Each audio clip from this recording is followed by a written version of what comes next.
Okay. I mute myself. Okay, so sorry about this, everybody. Today it's really just me. I'm gonna do a recording for today. Our internet has been really stupid the last 2 weeks and very spotty, on and off. And we had quite a bit to do this week, so we couldn't reschedule this meeting. We actually tried to do this meeting earlier with a few of you guys, and my internet was just going in and out, so we weren't able to show what was on screen, and it was just becoming a big problem. So we decided to go ahead and record it instead of rescheduling it for tomorrow or the next day. For the internet itself, I did buy a Ethernet cable that I'm going to connect to my computer directly into the modem. So I'm really hoping that fixes this issue, because like I said, the last 2 weeks, this internet's just been really spotty and stupid. But other than that, it's been fine up until this point. Like, that's never happened before for us. So it's really annoying that it just has all of a sudden decided to go in and out. And it's not just like this computer, it's been on other devices, our phones, our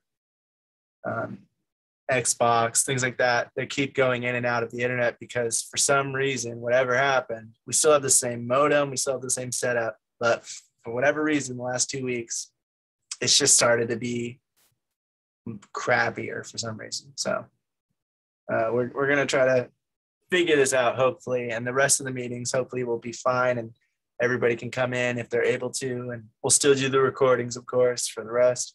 But today it's just going to be me, and I'm just going to be going over the recording, so they're not going to have as much commentary from everyone else, especially people who constantly ask the questions and comment and help to make it more of a steady group. Today it'll be just more like a lecture of me going over this stuff myself, and I'll add in some of the comments that we had earlier from the meeting from people like Brian and things like that.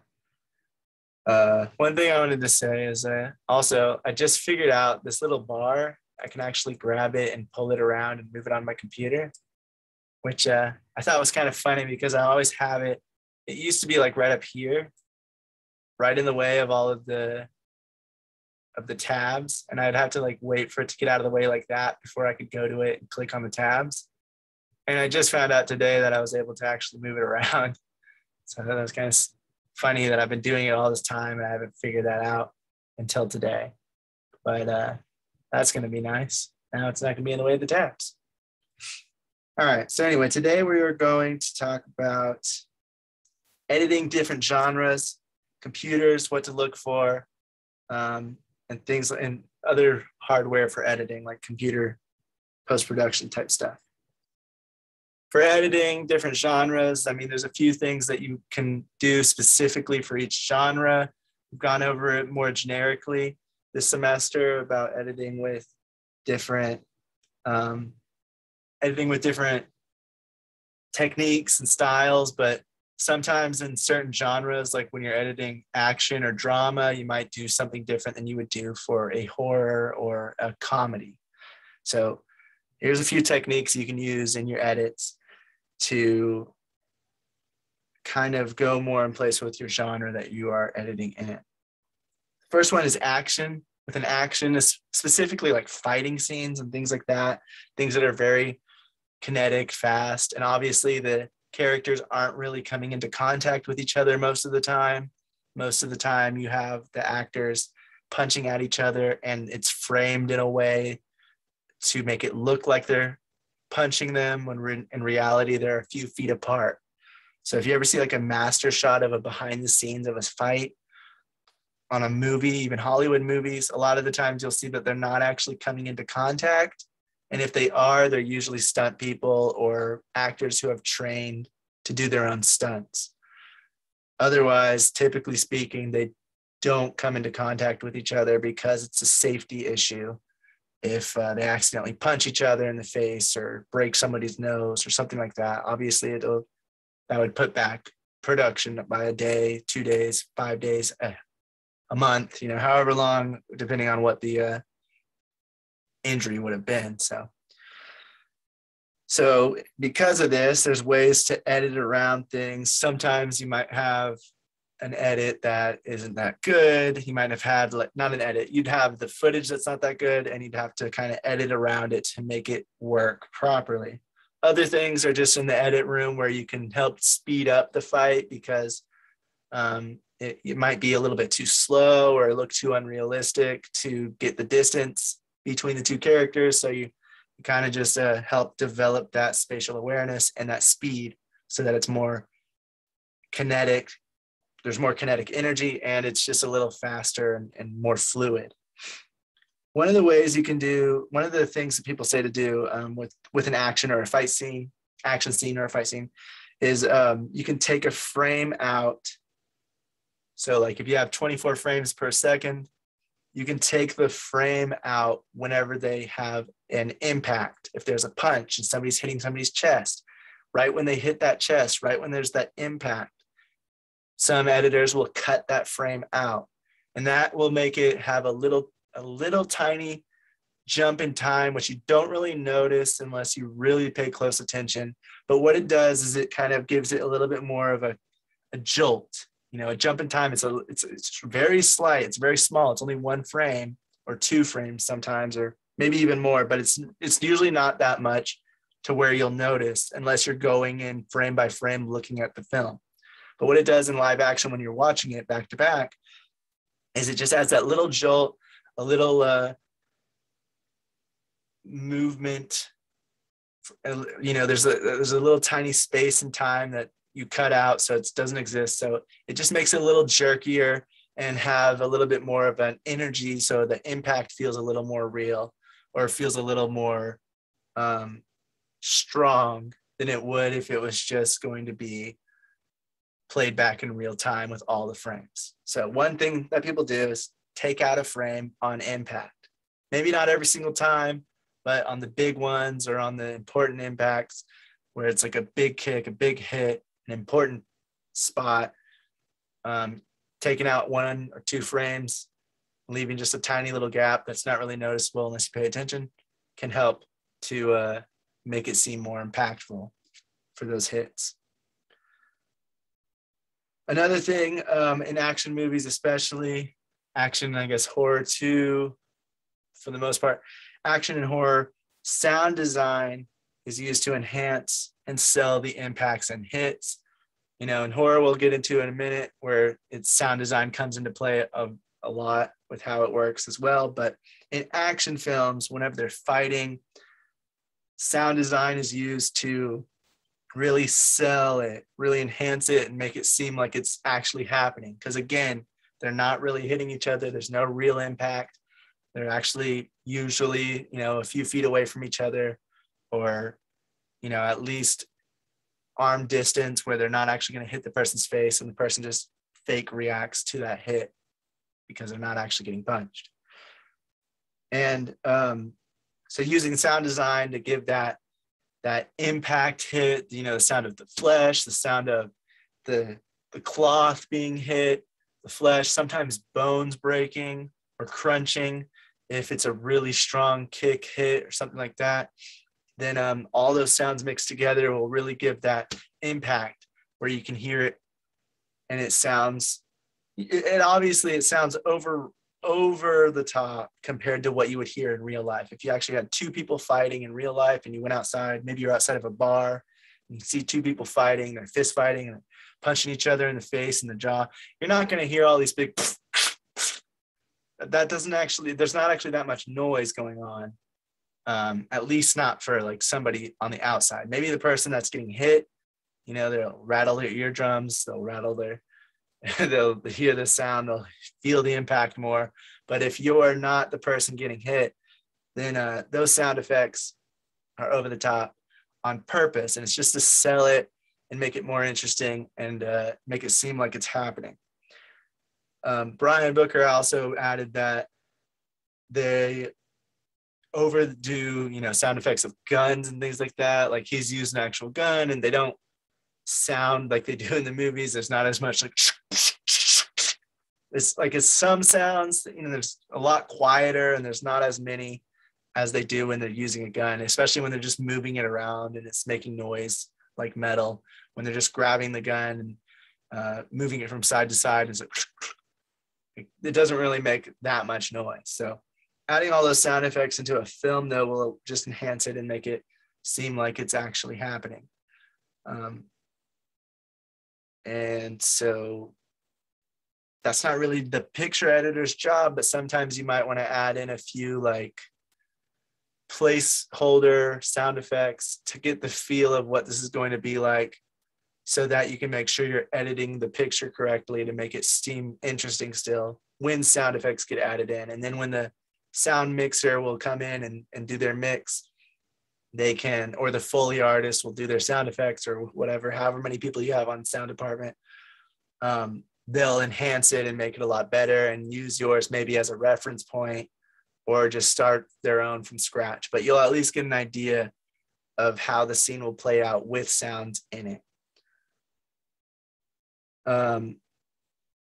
Another thing that you can do whenever you are in a scene where maybe you're following the character, they're going through a hallway and they're punching people out of the way and they're dodging hits and they're kicking and all this other stuff to get to fight people and dodge people so that they don't get hurt, is you can add digital camera movement just to slightly move toward the action or move with the hits to create more of an impact or to allow the viewer to follow along easier.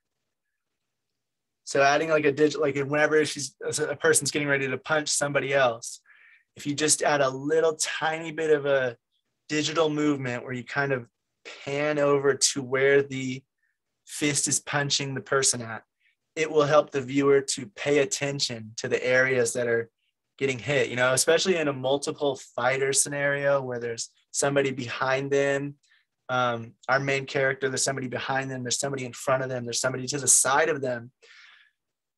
Sometimes in certain shots, you're going to have 2 to 3 enemies in the same shot as you have your protagonist. And sometimes a viewer might not know where to look.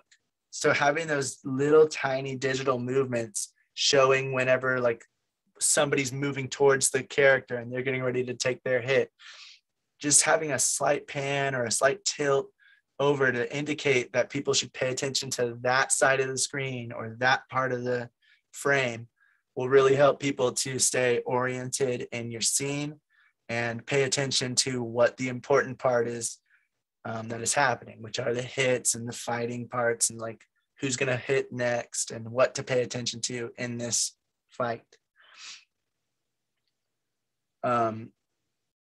Or I've also seen you can add camera, like if you actually watch this GIF on the screen right now, whenever she is dodging and she's hitting, you see there's like a little bit of a camera jolt movement to the side. That could have been on set. That could have been them actually doing it, the camera operator. If it's not, if they just have like a still shot, digital camera movement can be added in to kind of give that effect of following the character or just feeling those hits. So whenever somebody gets hit from the side, you might pan, digitally pan a tiny bit, just like a little jerk to the side for the camera. When somebody gets kicked or, there's an uppercut in their jaw, you might tilt up a bit just so it feels like we as the audience are feeling that impact of those hits more than just if the camera was steady and still. Now, they can stay still and watch the fight play out, and it's still fine. Those camera movements just add a little bit of kinetic energy and make it a little bit more exciting in certain parts. But it really depends on what's happening in the scene. If there's a lot of kinetic energy in the scene itself and the fight choreography was really well done and it looks like it's really happening and it looks realistic, you might want to keep the camera steady the whole time just so that you can really have everybody focus on the action. There's no right or wrong in doing these things. These are just some things that you can do to add in a little bit of different effect, like a different energy, and make it a little more quote unquote exciting. But it's not like a hard and fast rule. And of course, there are times and places where the steady, still camera while we're watching the fight play out is important, especially, again, when you're editing, you want to make sure that you are following along with what the character is going through. If the character is calm in the fight, or they're, a professional, you might want to keep the camera steady just so we're like, they're fine. There's no problem with it. If they're brand new to fighting, if this is the first fight they've ever been in, or if they're getting beaten, that might be the time where you might want to add in a little bit of camera shake, a little bit of camera movement, following those hits, because it's more impactful. It's a little less stable, professional looking, because that person's not a professional fighter. So we're kind of just watching the raw rookie fight instead of watching a professional, assassin or something take out these other enemies. So there's different reasons why you might want to approach with different techniques, but those are some that you can use whenever you are talking about editing, specifically action and fighting scenes. There's a video in the syllabus, which I recommend everybody watching. Let me see, it is video C, and it's from the channel is called Chin Fat. Episode 31, how to edit a fight scene, pancake and action tutorial for Premiere Pro CC 2015. So I think we already talked about pancake editing. Let me actually bring that up.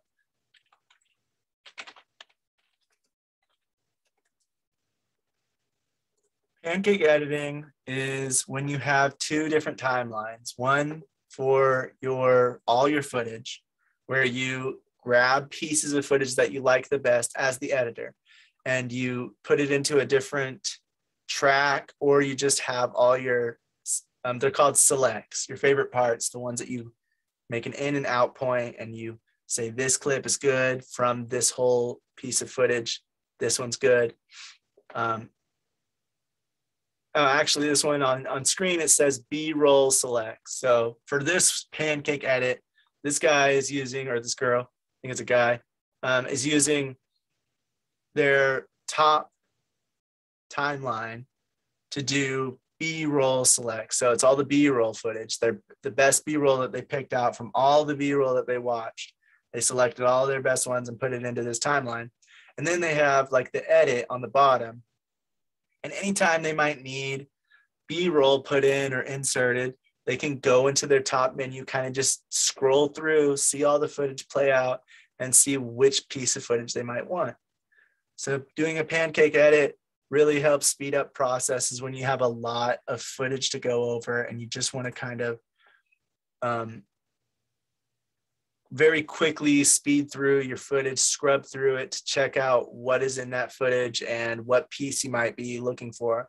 It's a lot easier than going into the sidebar, finding the footage file and figuring out which file did I want, what was the name of this file. When you're just seeing the actual files, you can see them play out. You can actually go, okay, I need something from the scene where, the statue is of the bear. I guess that's what that is.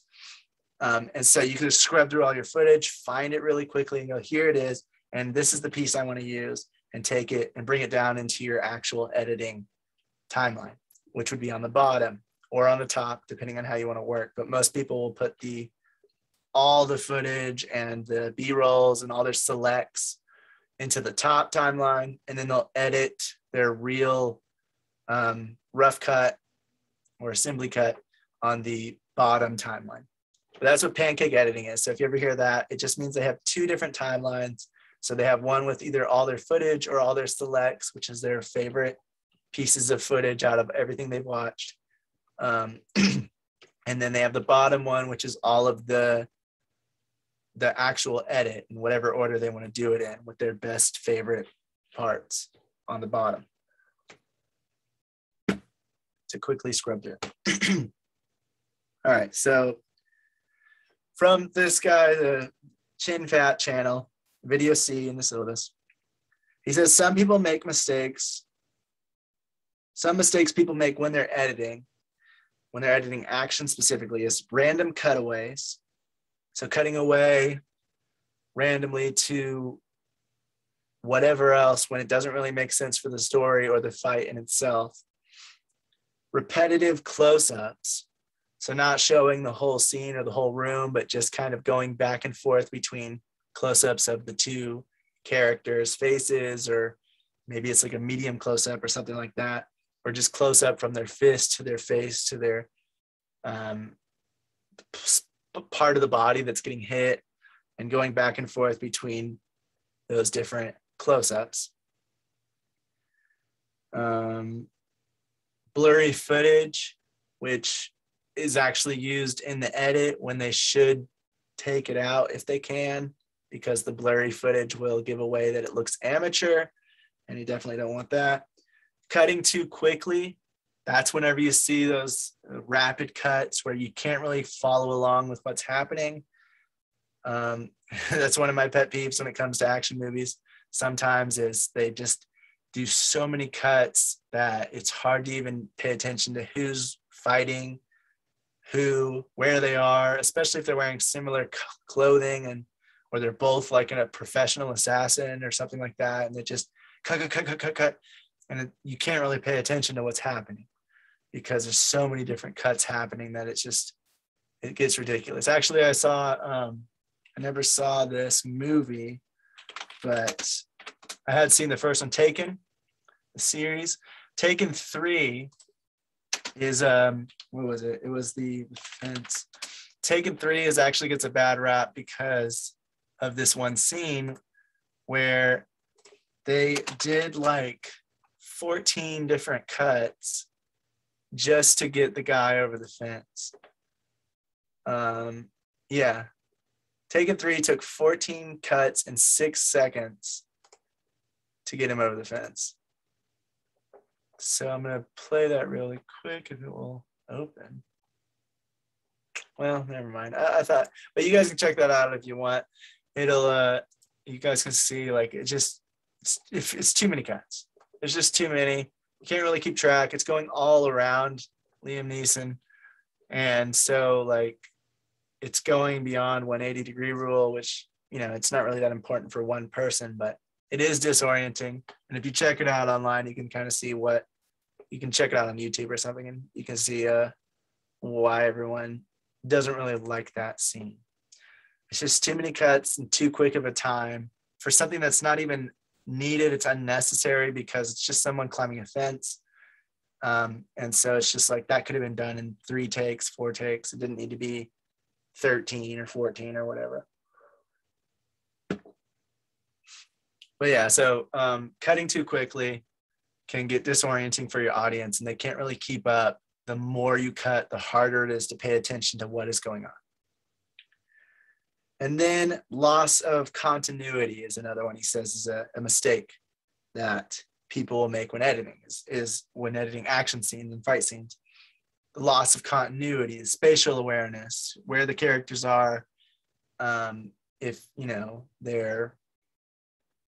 their jacket is on or off, and, all these different little pieces of continuity that might have gotten overlooked on set really needs to be paid attention to in the editing room, so that they try to at least keep as much continuity as possible, because the less continuity is maintained, the more noticeable it becomes. So you want to try to maintain as much continuity as you can.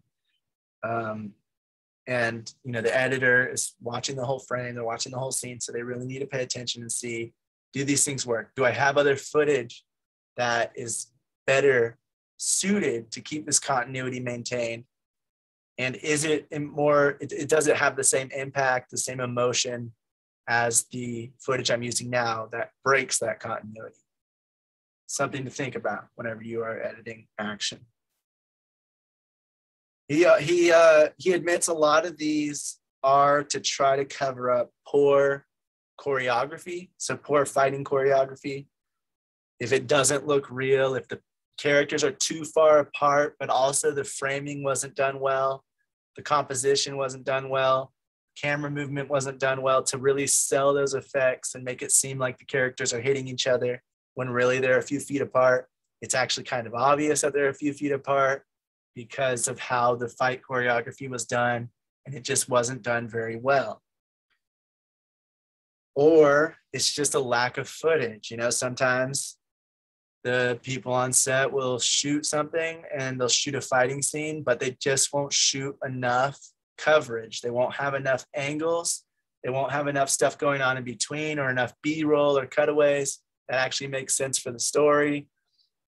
And so then it becomes a problem for the editor because they don't have enough footage to work with. So that's whenever you start having those things where you have to kind of work around it. And to really sell those effects, you have to cut in between the different fight scene moments so that it looks like the fight is fluid and it's seamless and it's happening all at once, and they're fighting each other, they're actually hitting each other.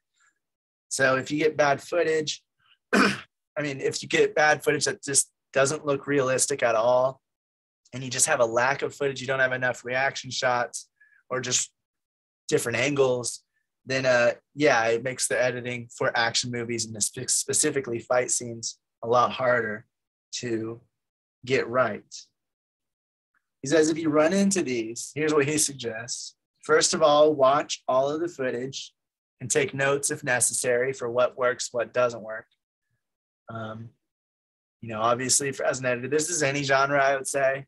You always want to watch all of your footage, no matter how many takes there are, things like that, because there might be something better in one take than another.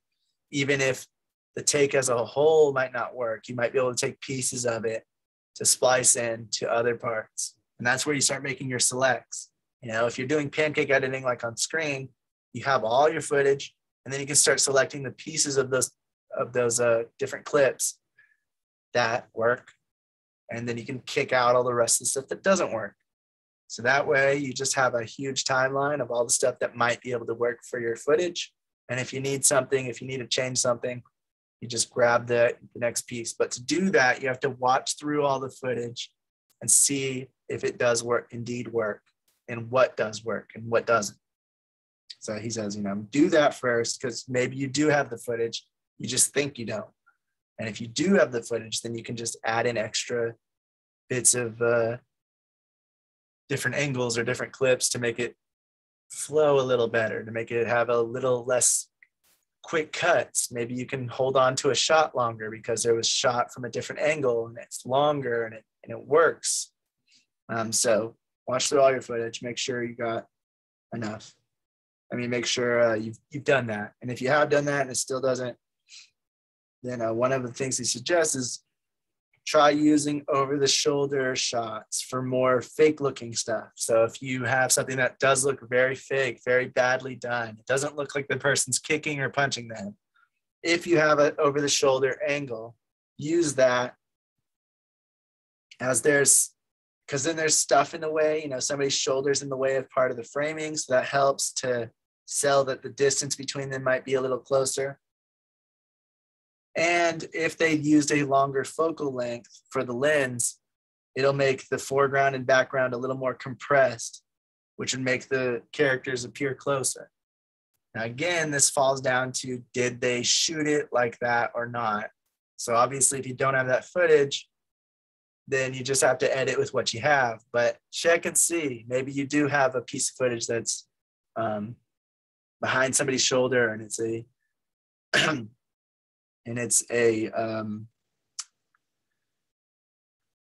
used with a longer lens, a longer focal length, so that it has more compression, so that it appears as if the characters are closer to each other than they actually do, especially in like a master shot or a medium close-up, or any other angle that was shot in a wider lens.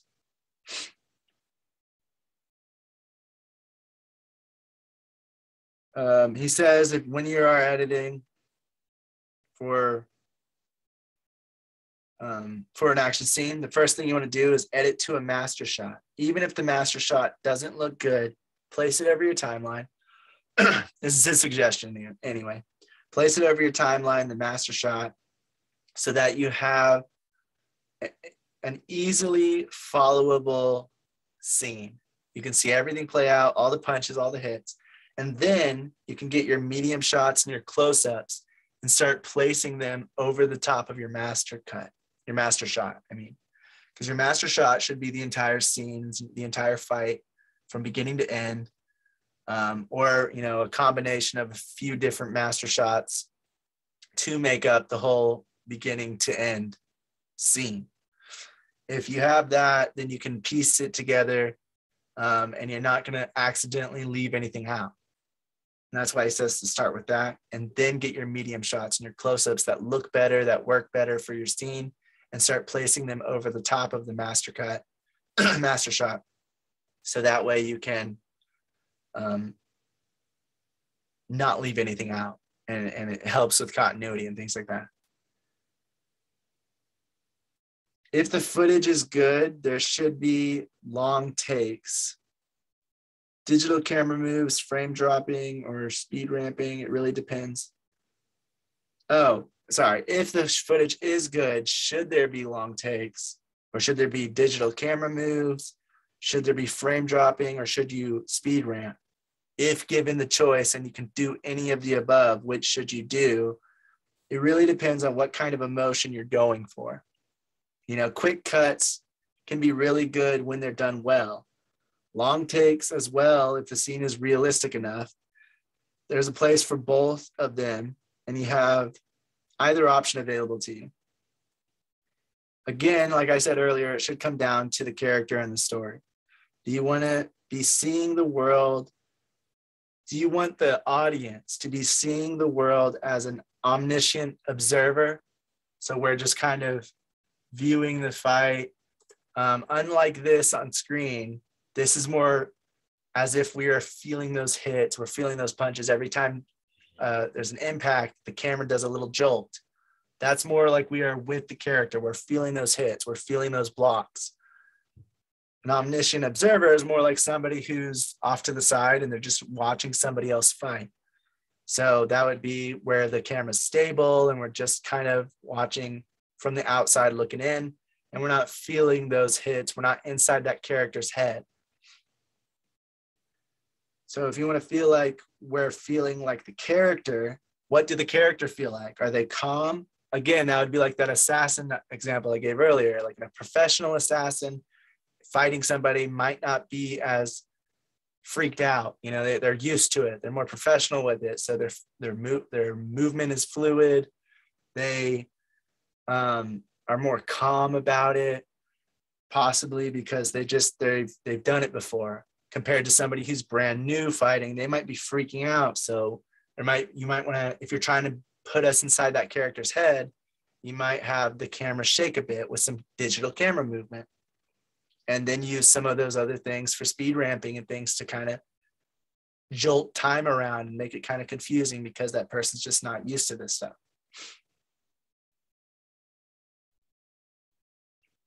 Or if they're tired, or if they are old, you know, a lot older, you might just have a few more shots that are a little bit slower. They're a little more sluggish because we're with that character. We're feeling what they feel. We're in their head pretty much.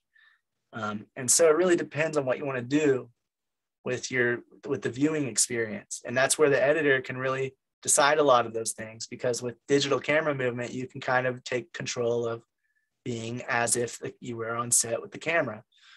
You can't change the framing or composition, of course, but you can you can change the framing because you can change how close or punched in it is, but you can't change like what is in scene. You just have to stick with whatever they shot. But you can really change and depend on like where the camera goes, where the audience's eyes will go, and where their focus will be, by doing these slight little movements or just giving us the feeling that we are feeling those hits with those slight movements. So it really all comes down to what you want to do with it, and if you want to be in that character's head, or if you want to just be an observer of the fight, if you want the audience to feel like they're on the outside looking in, or they're on the inside of that person's head feeling what they feel. It really just depends on all that. Story and character above all else, even in action scenes, seriously. All right. Also, remember to keep reaction shots of the characters in your mind. Like if you have reaction shots in your footage, remember that you can use those to really, like if you have a close-up of a character, it's going to really help to keep the audience engaged because it's more human, especially when you have those big giant battle scenes where it's a million of these kind of creatures, or 1,000 faceless soldiers that are just a bunch of extras. And then we have our main characters in the fight as well, leading the charge or somewhere in the thick of it. Doing those close-up reaction shots of how they're reacting to the fight itself will keep us with that character, keep us worried about them, keep us engaged as the audience. Where if it was just showing two faceless hordes against each other, it's kind of cool for a few minutes or maybe a minute or two, and then it starts to die out and get a little boring because there's no real stakes. That's where those characters, the reaction shots come in, and you remember, oh, if he's getting ready to get hit, our main character, and he's getting ready to get sliced by a sword maybe, then we're going to care about that a lot more than we're going to care about that one other guy that we don't know killing 7 people. That one shot might be cool, but we really care more about those reaction shots to get grounded in that reality, that human reality, and see that reaction and that emotion of our character and what they're going through while we're watching those big, huge fights. So keep those in mind. Fights like this too, seeing how they react to different things. If they get punched and they get hurt, instead of just them getting up, you usually see the character, a close-up of their face as they're hurt, so we can see that they just got hurt. We can see that they're struggling a little bit. And so those reaction shots are really important to really keep everybody engaged into the fight or the big battle or whatever is happening on the screen. Cutting on actions can also help make the fight or action scene flow, and it keeps that kinetic energy going. So anytime somebody's moving their fist, they're going to punch, if you cut either like right before they punch or right afterward, you can keep it going with a new shot for each movement and just cut on the movement. Because there's so much movement, you don't always want to cut on every single movement, because that might start getting into those too many cuts area where it's kind of getting annoying and confusing about what's happening on screen. So, but cutting on action, it works really well, especially to drive the scene forward and make it flow well.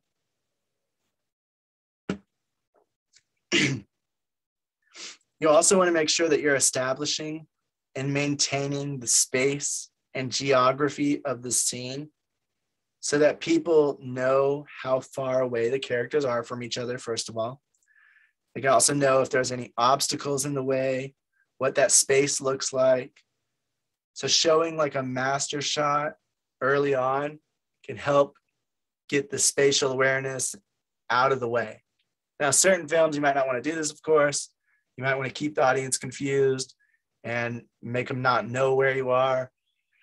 But if you're doing a big, huge scene with fight choreography and stuff, it's often good to show the area before the fight begins. That's why you'll sometimes have like a character walk into a room and it's really calm right before they start fighting a bunch of people, because then you can do that big master shot that shows there's a step here, and oh, there's stairs over there, and there's a stage right here, and so there's some obstacles in the way. If they might trip over that stuff, well, we understand why now because we saw the space earlier, compared to if you just had close-ups and medium shots the whole time. You're not really going to know why she just tripped or why he just fell over there or something. Compared to if you already saw that space, you saw there was a step up, it makes a lot more sense now. So establishing the geography and maintaining it throughout is a really good thing to do if you're able to. Again, this comes down to footage. If the footage doesn't look good, if the fight choreography sucked, or if you just don't have enough coverage, then you might not be able to maintain that geography, maintain that spatial awareness. But if you are able to do that, it's better to to keep it. So like, let's say in this fight, in this scene on the screen, there's two people, one's shooting at her, the other one's hitting her with what looks like to be a sword or something. So he's kind of farther away than she is. So we want to see like a take, or I mean a shot where she's getting closer to him, and that's where that flip happens. I think that's her. So instead of all of a sudden she's just on that other guy and she's hurting him and beating him, that would be breaking that spatial awareness, that geography of the scene. Because how did she get over there? She was 5 feet away. So showing a little clip, a little short thing of her getting over there or starting to go over that way will make it make more sense to the audience that, okay, she ran over that way, or she did a flip over there, or, somehow she traveled that distance, instead of all of a sudden just making it seem like she blooped from one spot to another. So you really want to pay attention to that. And if you have the footage for it, maintain that awareness, that spatial awareness, so that everything makes sense. And if the characters are far away from each other, show a clip of them getting closer before you cut to them on top of each other. Otherwise, it's going to appear like they are just teleporting out of nowhere. And also another thing is be sure to allow for full actions to be able to take place in a shot. Cutting too quickly, too often disorients everybody. That just goes with those quick shots. Sometimes you want to do it. Sometimes you want to cut before the impact, right before, especially if it doesn't look realistic. Then you want to cut before the actual quote unquote hit. But other than that, you just want to be able to try to allow those full actions to take place in each shot, each take. That way, a shot, yeah. That way it is easier to follow along with what's happening. If you're cutting before every single action takes place, then it's going to be a lot more confusing and hard to tell. Did she actually punch that person? Did he actually hit her? Was she shot? I don't know. They keep cutting away before the action's done. So doing it once every so often is fine, but overdone, overused, starts to becoming those quick cut annoyance things that start to disorient the audience and make them confused. So that's all in action. For drama, if you're editing drama, sometimes you want to elongate a moment to add extra time for it to sink in, or for the audience to understand what they're looking at. So with drama, you want that emotion to come across. So oftentimes you want to try to elongate a scene. You want to try to make it expand more than it really would if it was being done in real time. One way you can elongate a moment is showing the same moment from multiple characters' point of view. So I'm using this as the drama thing, but this isn't always all the drama. Sometimes there's drama added whenever you are, it's kind of like suspense and drama. They kind of go hand in hand, and for certain scenes anyway. And one example that was used when I was looking at stuff for like specifically editing drama was somebody's getting ready to hit a home run, right? And the whole movie has been building to this moment of them being able to win the big game. So instead of them just throwing the ball and they hit it and it goes and then hit a home run and they won, that'll be too quick. They really want it to sink in and to get people anticipating that hit. Is he going to do it? Is he going to win? And the way they do this is they show the crowd watching on the bleachers, maybe close friends or family members' reactions to what's getting ready to take place. They show the reaction of the character that's getting ready to try to hit the ball, maybe the pitcher, maybe the coach. And maybe then they show the glove and the ball and the bat and his hands, tightly gripping the bat a little tighter or loosening up just a bit, whatever they do. Like they show all of those things and they're all happening at the same time, and in the same moment they're all happening. but because we're showing them individually, we're elongating that scene. We're making it longer. We're making that moment to get to that payoff of him hitting the ball and hitting the home run elongated. So now there's more drama, suspense, there's more anticipation for it, so that that dramatic moment pays off better than it would if we just played it in real time. I mean, you'll see that happen all the time in like reality game shows.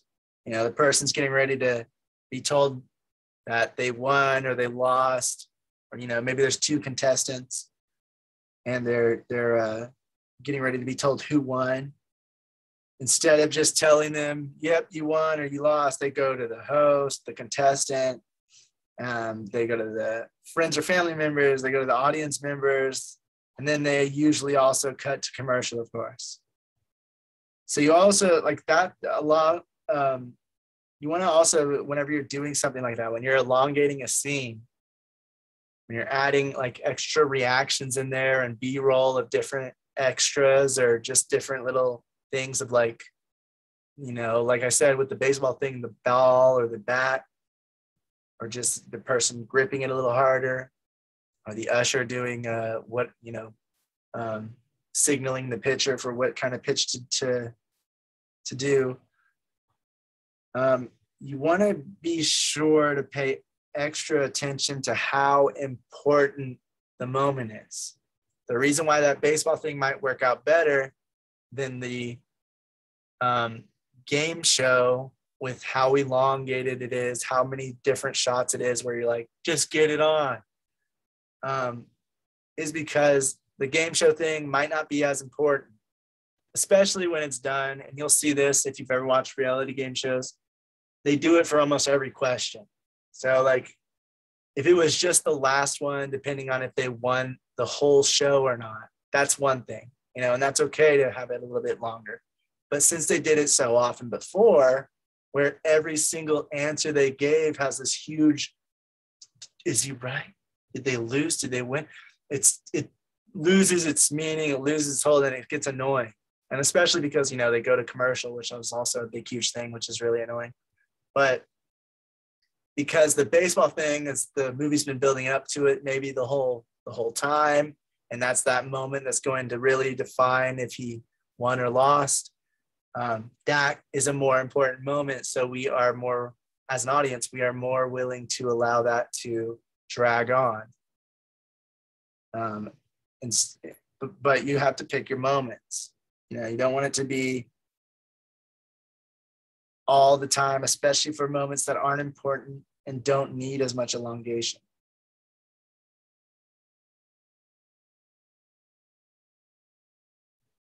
So if you have the footage, if you have the B-roll, if you have the stuff like that, making those moments last a little bit longer than they normally would can help to add tension and drama to that scene. When we're talking about facial expressions and reaction shots of dramatic moments, like in the picture here, you usually want to try to hold the shots longer than you would in other instances in other genres, because you want that emotional impact to sink into the audience. And the longer you stay on a shot, the more that they allow themselves to really understand what's happening on screen, you know, and feel what that actor's feeling if they did it well. You know, obviously you might want to cut away if the performance isn't that great. And we talked about ways you can do this, ways you can enhance a performance from people, especially ones that aren't actors, who just kind of acted in your film as a friend because you asked them to. But with a professional actor who can really sell it with their face, their eyes, you really want to hold on those shots when there are important moments of them being sad or being extra happy or whatever emotion you're going for that drama, for that dramatic moment. You really want to hold those shots to really let it sink into your audience so that they can feel that. They can be there with that character and they can feel it with them.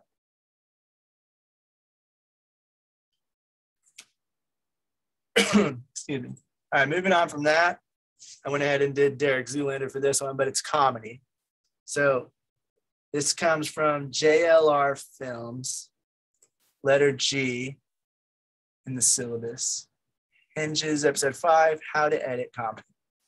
Priscilla shared this one with everybody in the group. I think she shared the other video I mentioned earlier as well, because we thought, they gave some really good tips. And so I'm going to go through some of them. It's not all of them. So if you want to hear the rest, I would just go watch that video. JLR Films, letter G in the syllabus if you have it. All right. So one thing in comedy is what's called a rule of 3. And that is you do the same thing 2 times to set up the audience to expect the same thing to happen again. But on the 3rd time, you do something different. And you'll see this a lot if you pay attention to comedy movies, if you pay attention to comedy shows. They'll do one thing where they will, it's hard to explain. They'll have like a joke happen, but it doesn't have any kind of punchline because it's building up to it. So you see a moment where the person maybe shakes the person's hand. So he shakes one person's hand normally, shakes the next person's hand normally. But on the 3rd person, it's someone unique, someone different.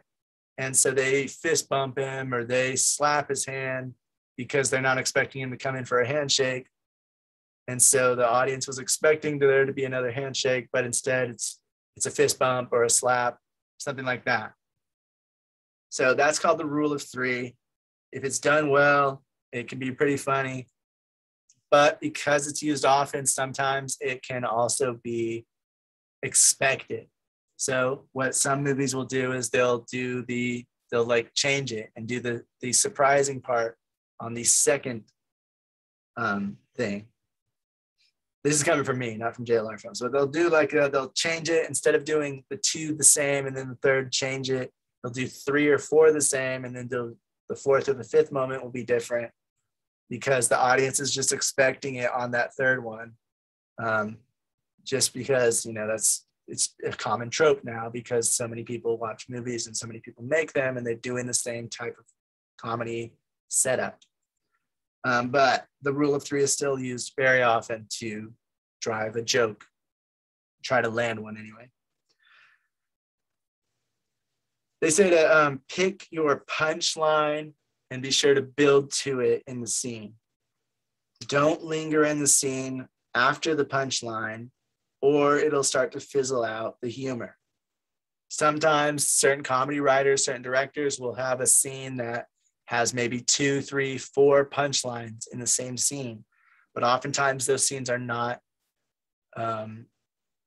received very well from the audience. They don't think it's that funny because that first part might have been funny, especially if there's some buildup and then there was a payoff, there was that punchline, but the rest of it, it just drags on and it kind of fizzles out what made that first part funny.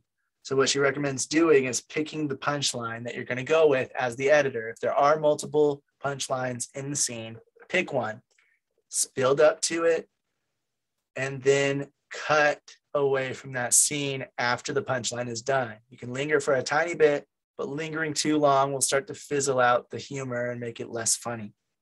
So be sure to pay attention to that as the editor. And you might not have a choice in the matter, but if you do, try to just pick one punchline and build up to that one and then cut away after the fact so that it doesn't drag on. Cutting for contrast is often used for comedy, cutting from like a crazy thing going on to maybe more calm, or going from calm to really hectic. It can help make it funny. So if you have people on the couch, you guys have all seen films like this. They do one or the other with the smash cutting from hectic to calm or calm to hectic. And an example I'll give right now is like, you might have 2 people sitting on the couch. The mom comes in, maybe it's like a brother and a sister sitting on the couch. The mom comes in and she says, hey, I'm gonna need you guys to babysit tonight. And maybe she has a few toddlers. And they're like, okay, I'm sure they'll be fine. Smash cut to them being crazy. They have bubble gum in their hair. They have poop smeared on the walls. All this stuff's going on. And that's what adds to the humor. Vice versa, you have maybe two people are getting beaten up by little kids. Again, I'll use little kids again. They are getting beaten up by little kids on a playground. And so we're seeing them getting beaten up constantly. And then we smash cut to after the fact. While the impact's happening, while they're beating them up, we smash cut to them in a hospital with bruises all over their face, and they're sitting with a broken leg cast or something. And that's where the humor comes in. It's kind of hard to describe humor because it doesn't sound funny unless you watch it, but these are some techniques to use to get that to come across. So contrasting that, those different things happens all the time. And if done well, it can be very funny. If done at the wrong moment, it can make the joke not land. So comedy is all about timing, which is why me talking about it isn't going to be very funny. But if you watch something and they time it right, it'll be hilarious, or it'll be sort of funny, But the jokes have to land right. They have to have the right timing for it to work. And in the editing, you're really going to be adjusting how quickly that punchline comes, or how long it is before we get to the punchline, if you have the footage for it. So you have to know when to cut and get out of the scene to do the smash cut for it to work the best that it can. The other thing is, remember your reaction shots whenever you have comedy. Sometimes all you need is a good reaction shot to tell a joke. So don't forget those when you're editing.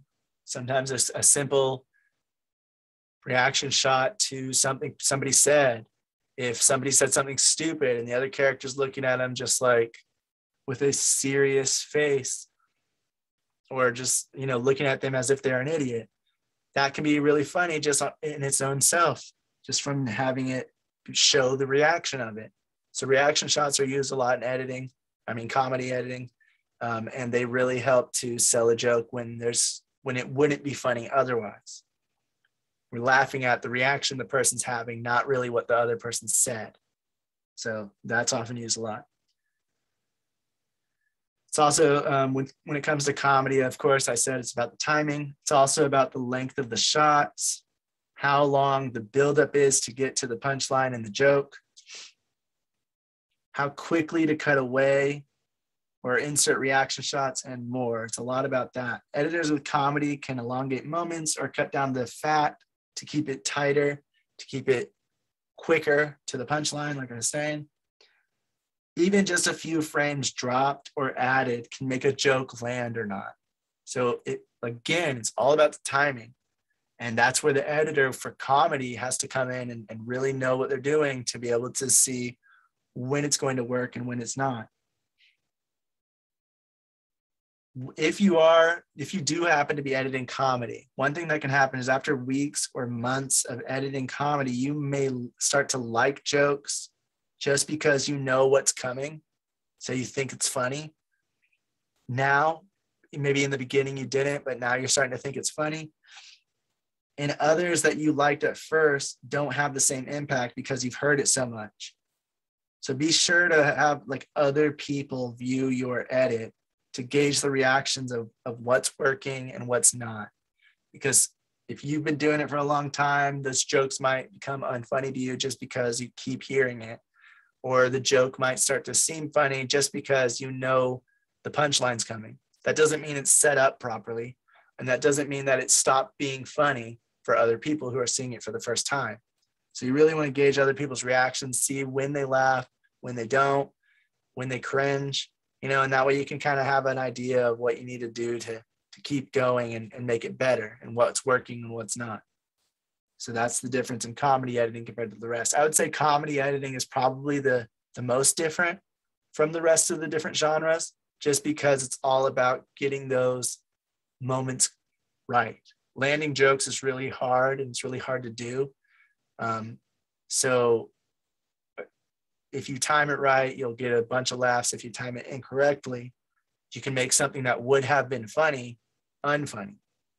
And so it's not just all on the writing. It's not just all on the actor. I mean, obviously those two things, the performance and everything and the timing the actor gave, are very important to comedy. But the edit is where you can really try to edit around those issues. If the actor took too long to do the timing, you can cut out a few frames. That way it feels like they timed it right. If they did it too quickly and the punchline it didn't have enough buildup.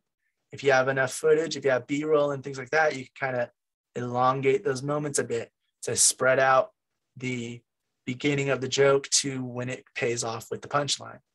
So you have to keep all those things in mind when you're editing comedy, which is why it's so different. It's not like, I'm not going to say it's harder or easier than the rest, but it is just different in the way that you have to pay attention to different things, and you're actually going for a different style than you do with the rest of these.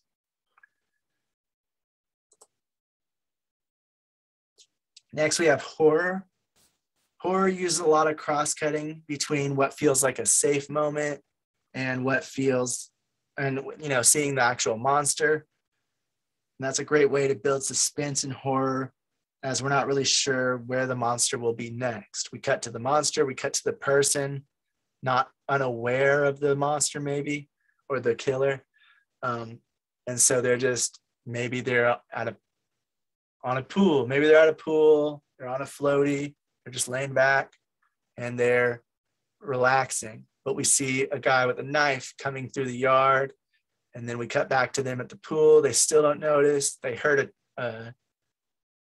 some leaves crunch or something, so they kind of take off their sunglasses and look the other way to see if there's anything around.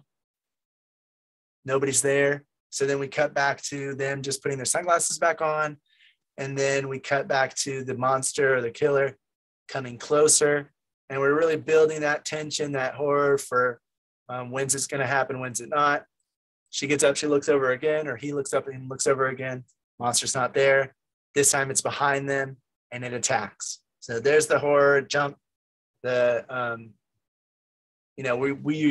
makes the audience expect it the whole time.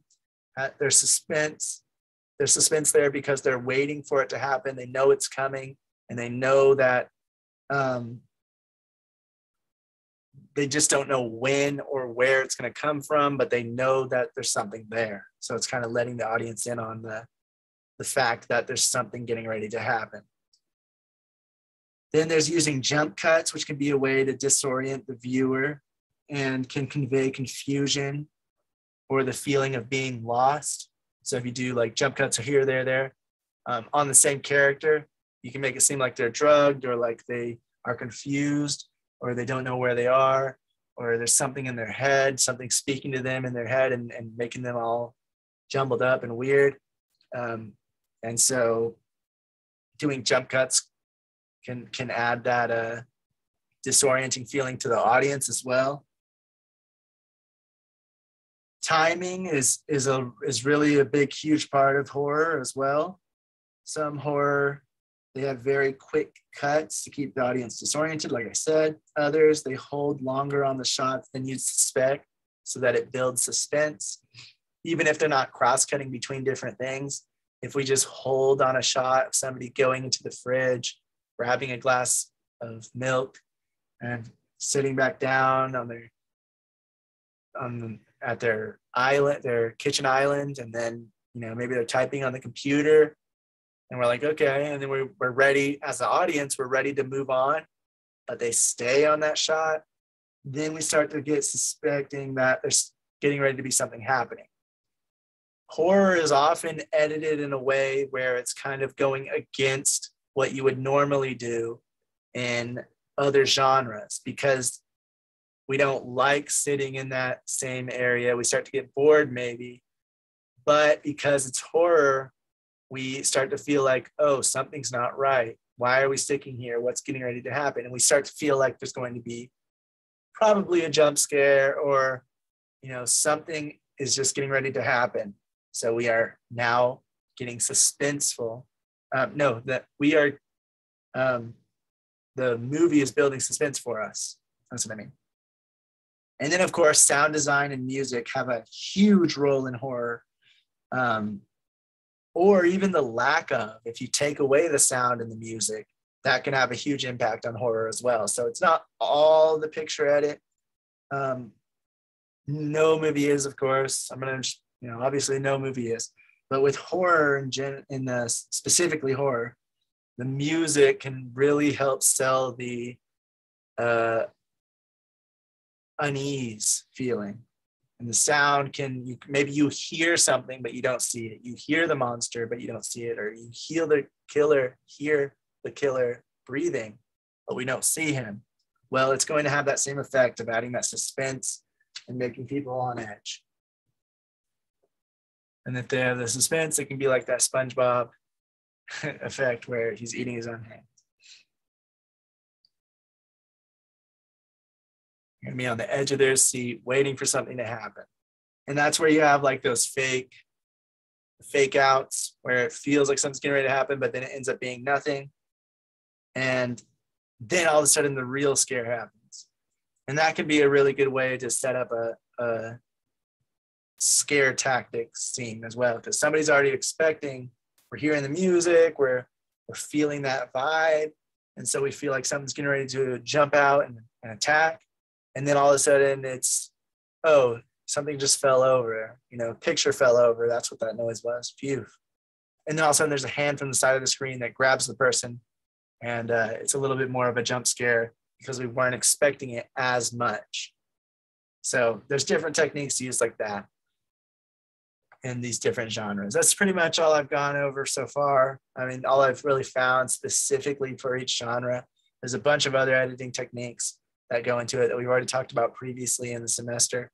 But specifically speaking with each genre, you have different techniques, different things you want to utilize more than others to get those emotions to come across and get those effects to come across. Timing is everything on the majority of edits, especially with horror, especially with comedy. Timing is super important of getting it right. Making those jump scares actually scary, making those jokes actually land, make them actually funny. Those are, all have to do with timing. Sound effects, sound design, music can also really enhance different genres. Well, all of them, of course, but specifically, I would say drama and horror, music enhances them the most compared to the other genres, I would say. They really, you can really feel the emotion coming off the person. And when when the music is sad and mellow, we can feel sad with the character. When it's intense, we can feel that. And then with horror, just to give us that unease feeling, and then all of a sudden the ramp ups of the sound design to give us I don't know what those are called exactly, but those effects to really get us uneased and scared. So I would say music is most important in those. Sound effects, very important in all of these as well, but action scenes especially will get the fight will feel more real with these sound effects if they're done well. If they're done over the top, then it feels kind of funny, like it feels goofy. It doesn't feel as realistic if the sound effects in like an action scene are so over the top, it kind of gets ridiculous. Like old 80s movies and things like that, you can really hear the sound effects, and they're kind of over the top for the most part. And it kind of makes it seem more campy or something, like it doesn't feel as serious. So that's all I'm going to say on that. There's obviously a bunch more techniques that go into every genre specifically and individually. And we didn't even go over every single genre, but if you want, obviously just go ahead and you can look up some more on that kind of type of stuff to really, depending on what you're trying to edit, what you're trying to do. I would just recommend looking up specifically movies in that, pausing it, looking at different scenes and seeing what they did, and also just and also just like looking up techniques that people use in those certain genres to really see what you might be able to do similarly and what you want to do differently. Moving on from that, we're going to talk about computers specifically for editing, but I'm going to go over some basic stuff for a computer in case you're unaware. And then, you know, we'll talk about studio monitors or speakers for home studio applications and RAID systems. So with a computer, you have different parts. The main ones we're going to go over are the case, the main board or the motherboard, SSD, HDD, RAM, VGA card, CPU. Those are the main ones we're going over. I'll quickly touch on the rest. The power supply, obviously you have to have somewhere to plug it in to get it to run and then to have the electricity. So you have to buy a power supply. If you're building your own computer, these are the things you need to know. Sound cards, they typically nowadays come built in with the main board, and they're usually good enough for whatever your needs are. But there are certain cases where you might want to buy a new or better sound card, especially if you're trying to do any kind of sound design. You'd probably want a better sound card that can accurately reflect those sound effects, those sounds. Yeah. And then DVD drive or a Blu-ray drive, you can have those in your computer if you're going to be inserting any kind of discs in. These aren't used as nearly as much as they used to be because everything can be downloaded online for the most part. But yeah, they were used. And then we'll talk about the rest of this now. So the motherboard, or AKA the main board, it's what connects everything together so that everything can interact and communicate with each other. It's the backbone that ties the computer's components together at one spot and allows them to talk to each other. Without it, none of the computer pieces such as the CPU, GPU, or hard drive could interact. So this motherboard, the main board, is really important. You don't really have to need to know every single slot, every single thing that it does, but there are certain ones that you want to be aware of if you are trying to build your own PC. Because the motherboard is going to determine what kind of computer parts are going to be compatible with your system. If you are trying to have a very new upgraded system with everything you want is brand new, like the newest out there, you can't just get a motherboard from 15 years ago, 10 years ago, 5 years ago, and have everything work. Because certain things are constantly updating and adjusting, and certain motherboards will be able to handle a different size or speed of a processor. The RAM will be different. We'll get into what all these things mean if you don't know. But basically, with a motherboard, you want to be sure that if you are building a brand new computer from scratch, you want to be sure that you know what your budget is for the overall whole thing so that you can kind of put your budget towards different parts. The motherboard needs to be advanced enough for whatever pieces of whatever computer parts you're trying to put into it. If you buy a new computer part, if you buy a RAM that is DDR4, which we'll get into in a second, and your motherboard can only do DDR3, then you're not going to be able to have it compatible. It's not going to work with it. So you have to make sure that your parts are going to be compatible with each other and that everything's going to work together. And that's where the motherboard comes in, where you have to make sure that all the things that you want to get will work on this motherboard. Next, you have an HDD, which stands for hard disk drive, or you have SSD, which stands for solid state drive. They are the long-term memory storage. When opening new applications or saved files, you are accessing these things. You're accessing these storage devices.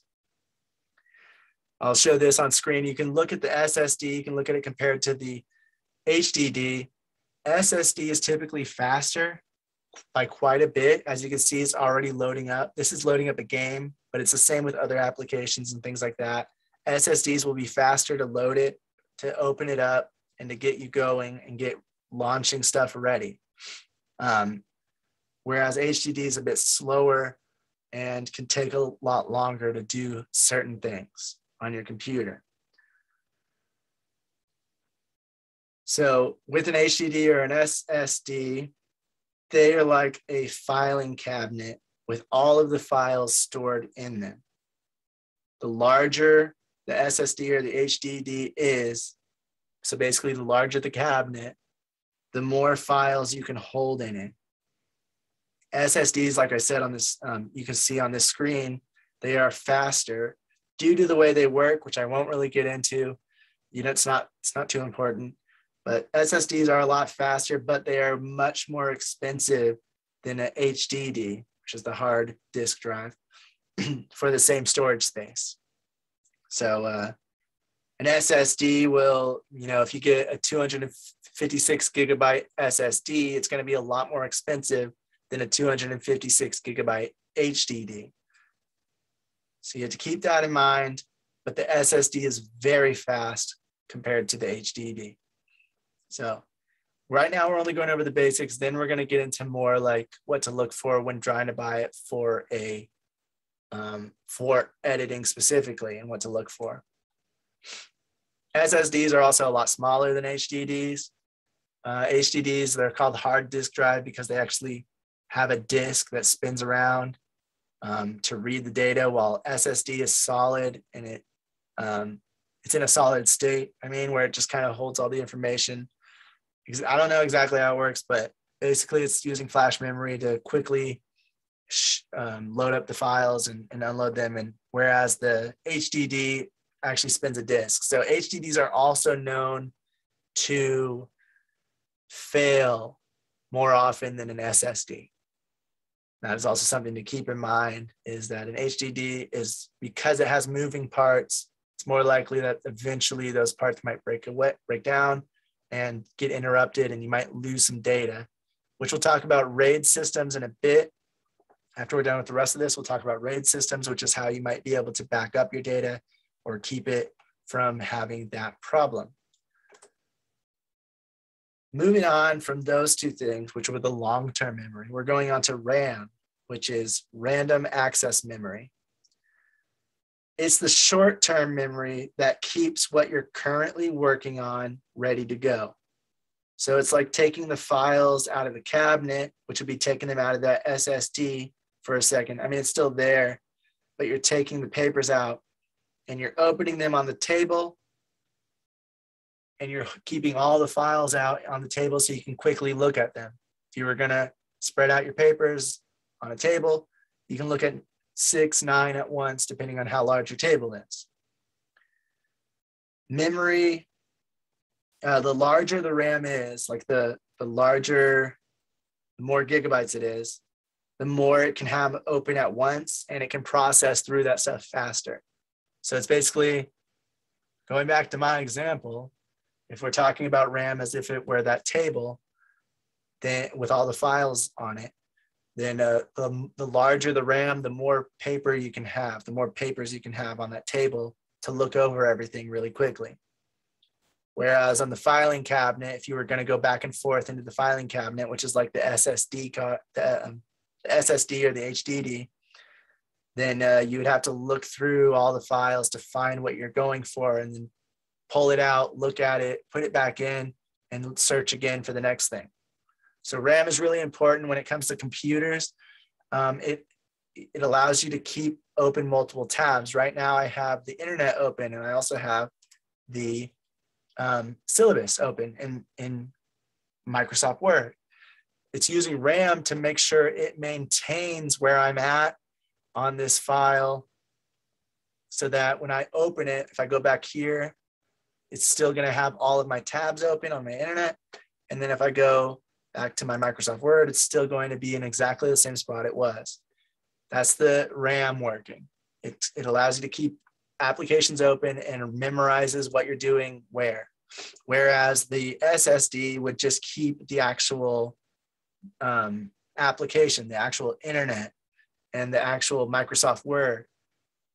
So if I were to shut down my computer right now,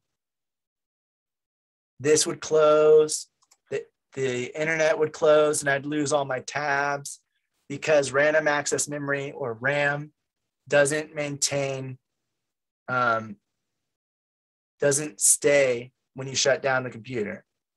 It only stores active information that's actively being used on the computer. And then it kind of just erases everything as the computer shuts down so that it can be used again when you open it back up. Now, if I were to go in here into Word and I were to change something in my file, and like change a letter or change a word, and then I save it, saving it would put it to the SSD or the HDD so that when I open it back up, that change is there. Whereas RAM is just letting me make the change right now. And it's going to keep it, if I put that in there, it's going to keep that in there until I close this program down.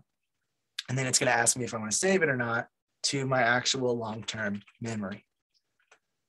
But if I just closed it down, or if the computer shut down, if there was a lightning strike and, you know, all of a sudden all my electricity went out, this part that I just added, this part that I just added would not be there anymore because RAM does not keep data after it's shut down. Whereas saving it saves it to the SSD or HDD. Next thing we're going to talk about, and this is what RAM looks like. And there's DDR2, which is really quite older, DDR3, and DDR4. And DDR4 is the best because it usually has the fastest, just the way it works, it just works faster than the rest typically. So you have to make sure that your motherboard can use DDR4 because the way it's worked, the notches and how it's set up, you can see in this screen, the DDR4, the little notch is more in the middle, whereas DDR3, it's more to the side, or DDR2, which is like exactly in the middle.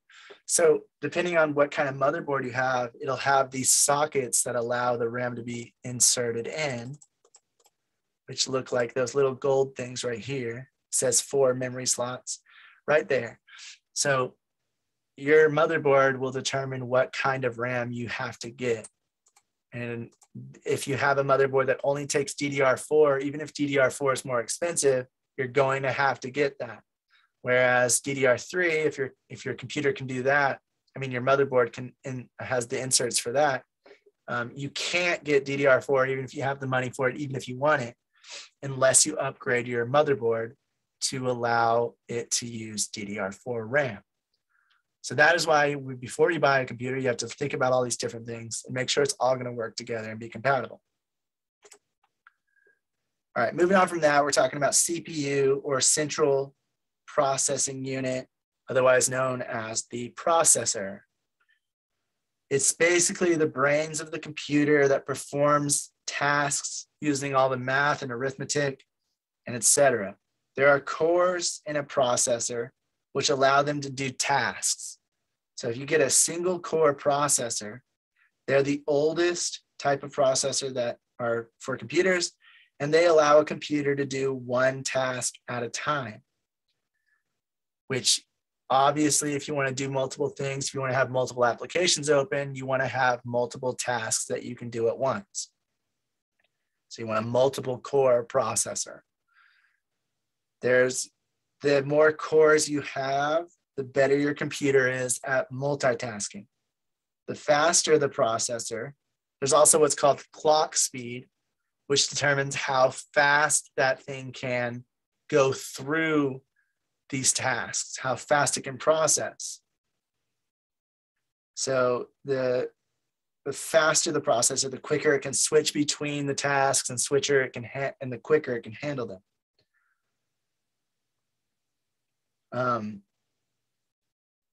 So it's always like and again, this is going to go back to what kind of motherboard you have, because they can only do so high of a processor.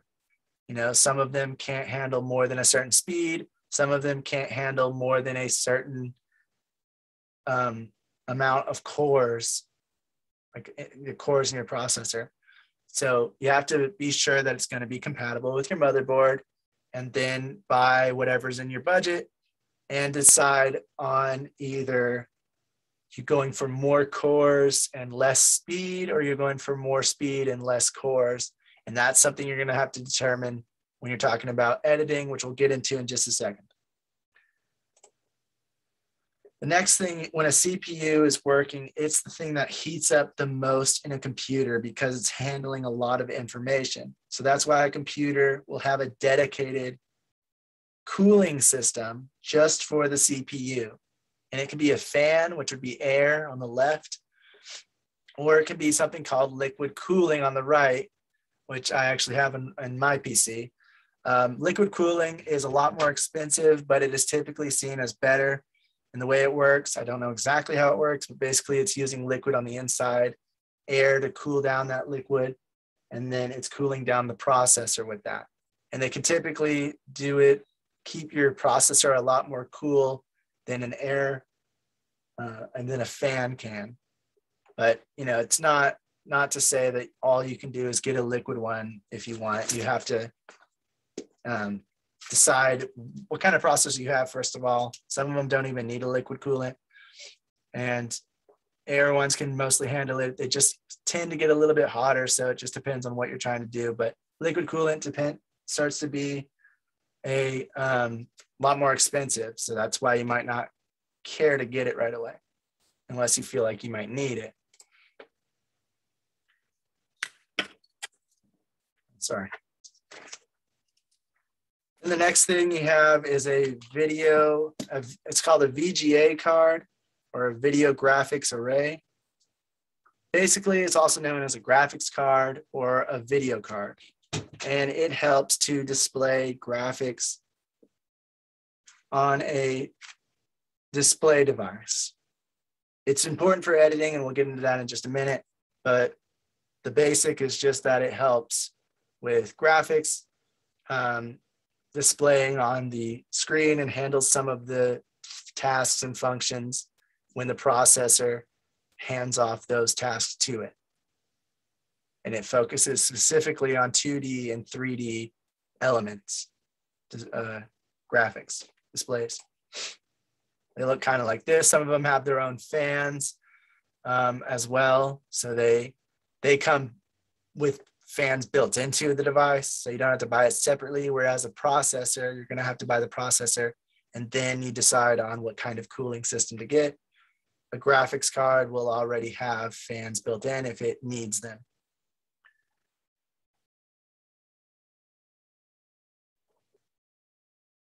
That's the basics. So another thing, whenever you're talking about the basics of a computer, is you want to make sure that you have, obviously you want the fan for the processor. You also want fans for your graphics card. If it needs it, it'll have it built in.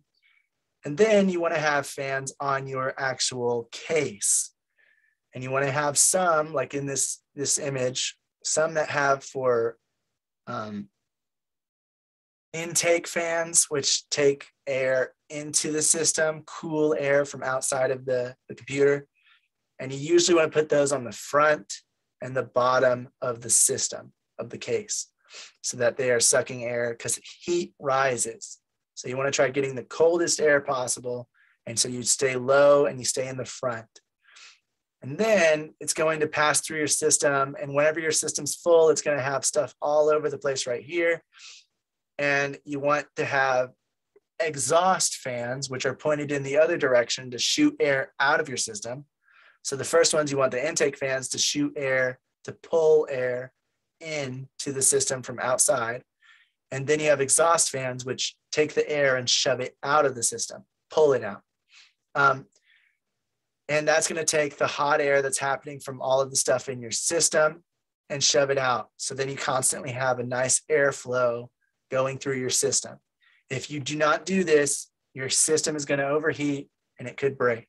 So you want to make sure you have some going in and an equal amount going out. You might not need 3 on each. Some people do 2, some do 1, but I would say try to get 2 fans for the intakes, 2 fans for the exhaust. And that way you have a constant airflow going through your system. The other thing to think about when you're talking about basics of a computer is just the case itself. So all the way to the left, we have this huge ultra giant case, which most people don't get. Full tower, that is a bit bigger of a system that you would get if it's like for gaming or maybe for editing. Mid tower is more standard, and mid tower is more standard, and I believe that's the one that's used most often. Mini tower is a lot smaller and doesn't hold as much stuff inside of it. You have to get specific size things. Small form factor is kind of like you buy a already made computer. And then I'm not even sure what HTPC is, but that's kind of probably like those little flat Mac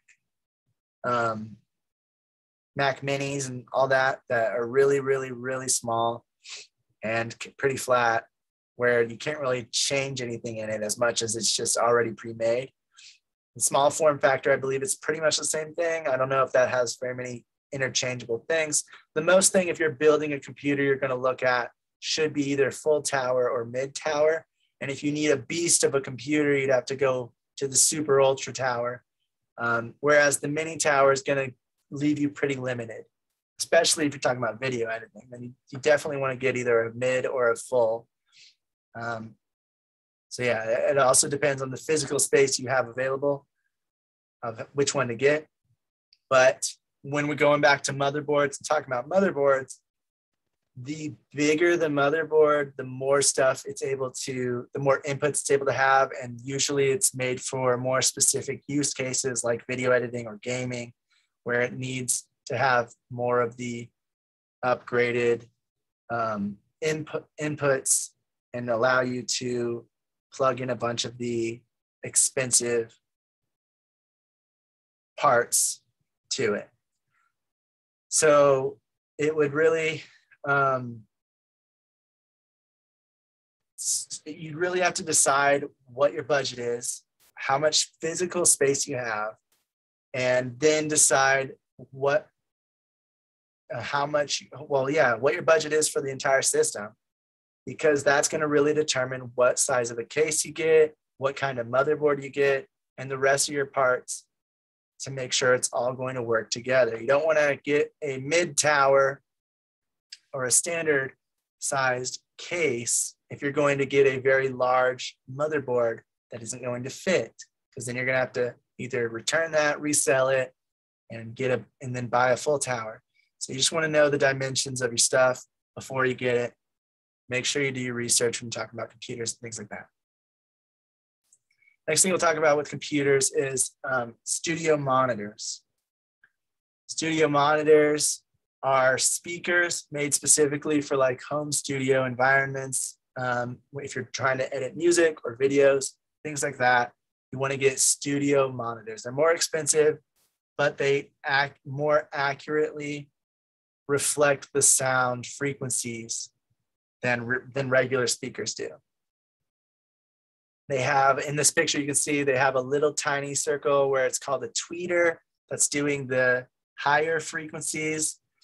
And then they have a woofer, like you've heard of a subwoofer. Well, they have a woofer on the speaker or on the studio monitor that will do the lower, more bass frequencies.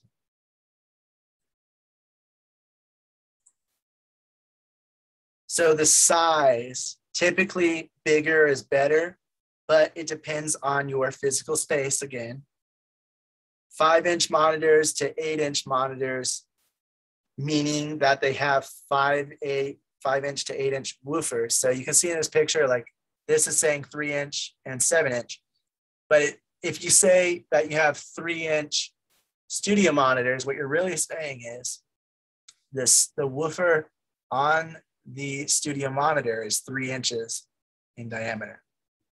So the size from like top to bottom, it's probably a lot more than 3 inches. So don't think that's going to be a 3-inch small device. That's just talking about the woofer. The rest of the device, the dimensions are going to be different.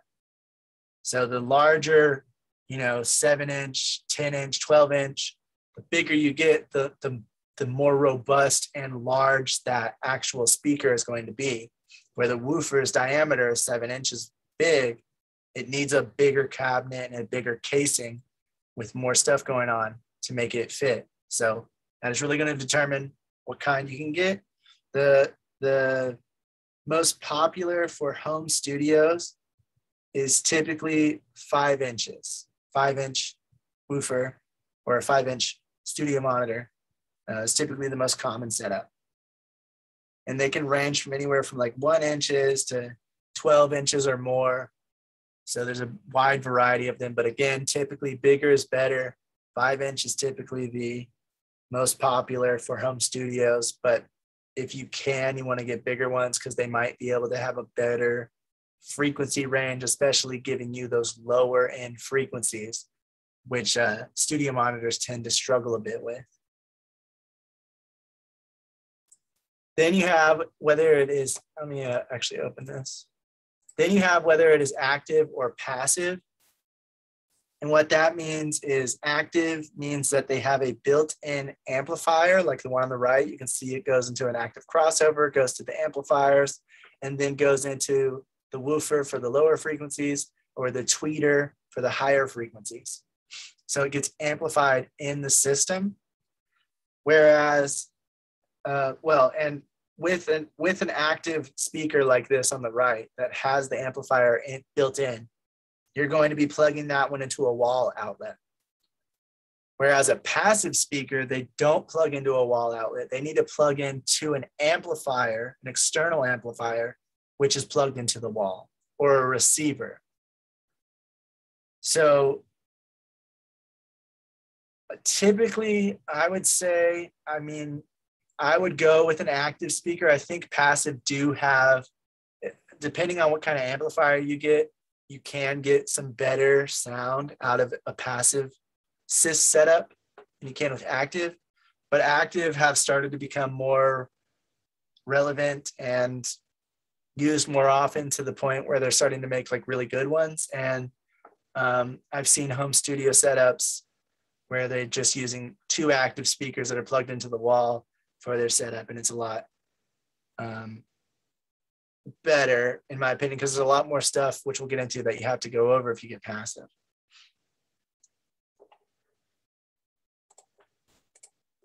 All right, then you got, with studio monitors, you have the listening configuration. So they can be near field, mid field, or far field configuration, speakers, monitors, whatever, studio monitors. The near field configuration, like you see in this picture, they're closer to the actual person. They're better for, they're really good for home studio applications where all you have is really like a desk, because they're better for close distance listening.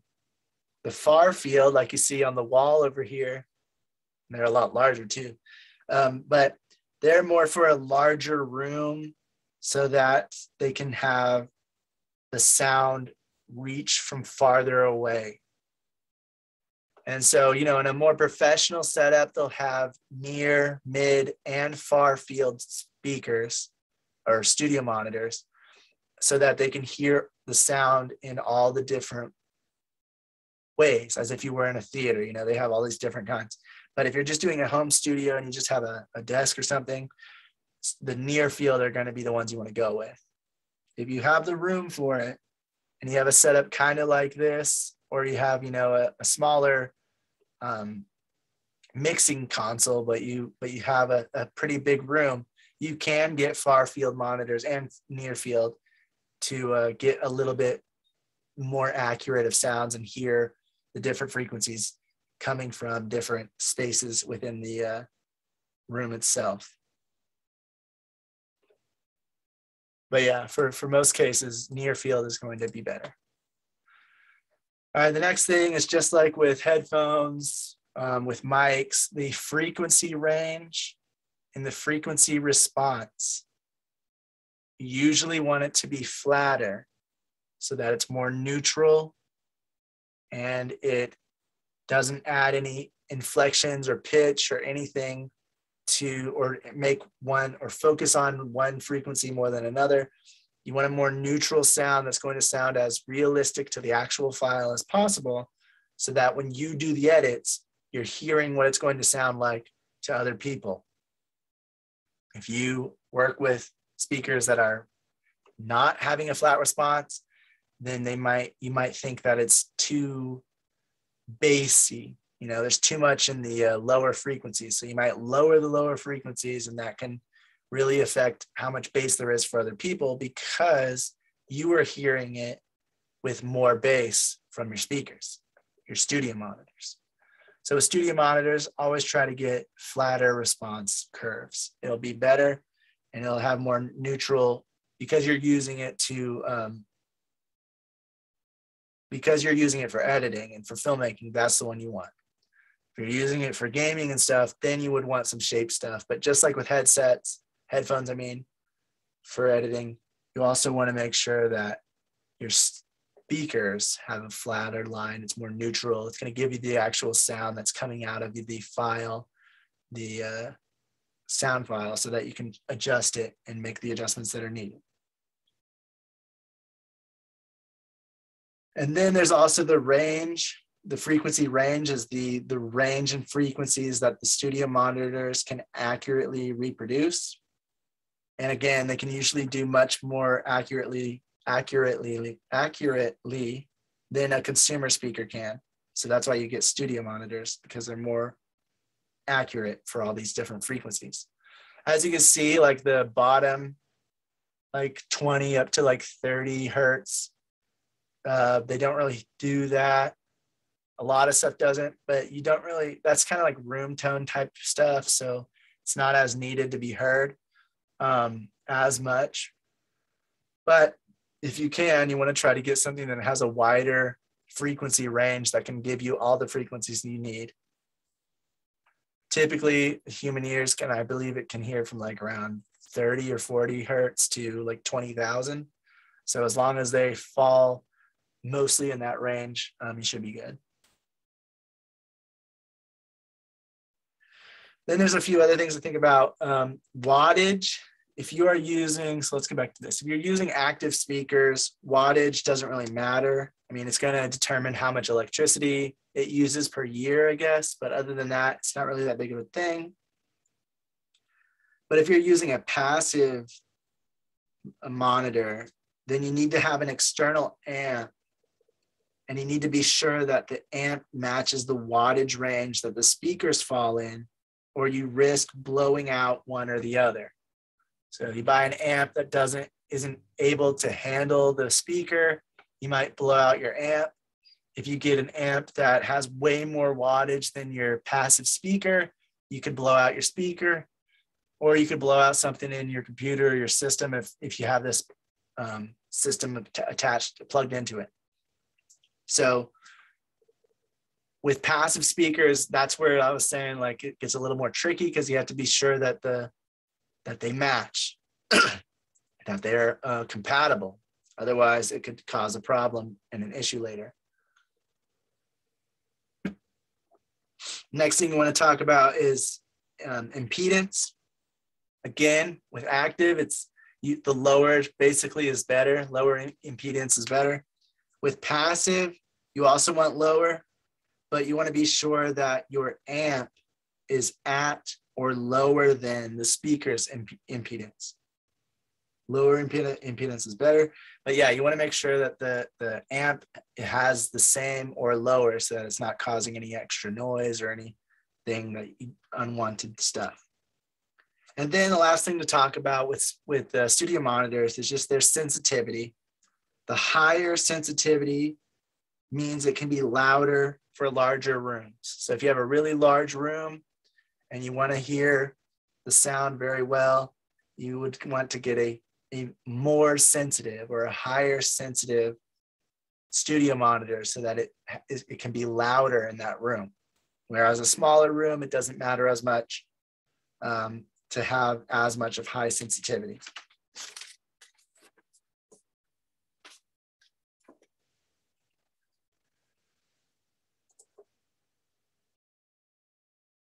All right, so moving on from that, now we're going to talk about just computers for editing specifically. This comes from Justin Brown. Justin Brown, video A, buying a PC for video editing, what you need to know. I'm just going to leave it on the screen because I closed out all the other computer stuff. RAM, the more the merrier. Having more RAM will help with export times and rendering. So whenever you are exporting a clip or a video, or you're rendering within the editing software, or you're rendering the export, you're rendering it out, having more RAM is going to speed that up and let it happen quickly. It's also going to help with how seamless the playback is while editing. So there'll be less buffering the more RAM you have. It's also going to help keep the performance going while you have multiple applications open. So if you open up your video editor and then you need to go into a graphics editor, so maybe you open Premiere Pro, I'll just use Adobe, Premiere Pro for editing, and then you need to open After Effects to make some titles and some graphics. Having more RAM will allow that to run smoothly. Having less will make it harder for the system to be able to keep both applications running smoothly at the same time. Because again, RAM is that active, whatever you have active, it's remembering so that you can quickly jump back and forth to it. Editing and graphics editing and any kind of like sound editing as well, any kind of editing is going to have a lot more stuff that it needs to remember than just like an internet application or something like that. It's very, editing is very processor heavy and very RAM heavy and graphics card heavy. So those are the three, I would say those are the three main things. So you really want to pay attention to all that when you are talking about building a PC for editing. There's also speed with RAM. So the faster the RAM is, the faster you can get, the better. But typically speaking, the more, like, RAM also comes in like gigabytes. So the more gigabytes of RAM you have usually outweighs the speed of RAM. So if you can only afford to either get, 32 gigabytes of RAM at a certain speed, or you can get 16 gigabytes of RAM at a much higher speed, it might be more worth it to get the 32 gigabytes, but it just depends on how much faster it is or how much slower it is and a few other things. But typically speaking, if it's around the same area, maybe it's only like a little bit slower, then you just want to go ahead and get more RAM for cheaper because it'll work faster in the long run. If you can afford it, you want to get the best of both worlds. You want to get the most RAM with the most speed. But, and then again, with your motherboard, they can only handle, certain motherboards can only handle so much RAM. And it'll let you know how much RAM it can do. It's able to do 64 gigabytes of RAM, or it's able to do 120, or it's able to do 16, or it's able to do 8. Different ones can do different things. So that's really something you want to pay attention to because RAM is important to editing.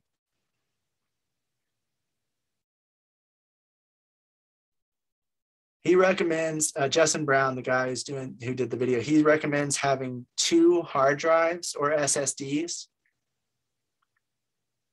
Having a 2 hard drive SSD system. So one you will use for speed and the other one you'll use for storage. One SSD for speed. So SSDs are faster. That's where you can get a smaller, you can maybe get 256 megabytes or 516 megabytes for the speed. And so you can have your editing, whatever you're currently working on, you can have it on your SSD. And that way it runs those things really quickly and you can edit really fast. And then one hard drive for more space. So you might have like a 4-8 terabyte hard drive. And that's where you offload your projects after you're done editing them. You can offload them to that hard drive to keep them in a storage space for a while. And this is different than like an external drive where you would keep an extra copy of backup. But he recommends having like one for you to have your files in the computer, and then the SSD for the speed of the actively working on whatever it is. For the CPU or the processor, you want to see what your editing software utilizes before purchasing one. So different editing softwares are going to focus on running from different things more than others. Some will focus more on running from one processing core. So it'll be more about the clock speed, like how fast that processor is for individual cores. Others will utilize multiple cores better. So maybe getting a processor with a slower clock speed, but more cores would work better for that. So be sure to check out the editing software you're going to use, which one you're going to use the most. You know, you might use, someone pointed out, I don't know if it was him, but somebody pointed out that with Premiere Pro, it utilizes multiple cores a lot more than it cares about clock speed as much. Whereas After Effects only does clock speed. It only focuses on one core. And so to use both programs, it depends which one are you going to use more. That might determine whether you go for clock speed or more cores when you're buying a processor, because the more cores you get, generally the slower the clock speed will be, because the clock speed is for each individual core. So that is something to keep in mind before you even start buying a processor or your computer parts, is what does the software do? You know, what does it utilize? How does it work? How does it function? Because the one you're going to use the most should depend on which pieces of which parts of the computer you're going to buy, which ones you're going to focus on, and what kind. All right, he says another thing to consider when getting parts for a computer is that just because a processor may work great for gaming, it might have excellent reviews for gaming, it doesn't mean it's going to be great for editing. They use different things. They work differently. So one might work perfectly fine for gaming, but work really crappily for video editing, and vice versa. So be sure to check out the reviews specifically for editing for all the computer parts. You want to see, does this function properly with editing? Because somebody might say it works great, but they're using it for gaming, or they're using it for just online, and they're not using it for what you're going to use it for. And so you want to make sure that it's going to work for what you're going to use it for. For the processors, there are two main brands, Intel and AMD.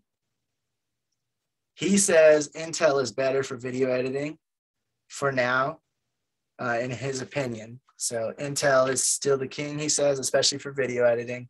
AMD is catching up, but they're more geared towards gaming, sort of. So they might be comparable in certain ones, and especially the more they come out with new ones.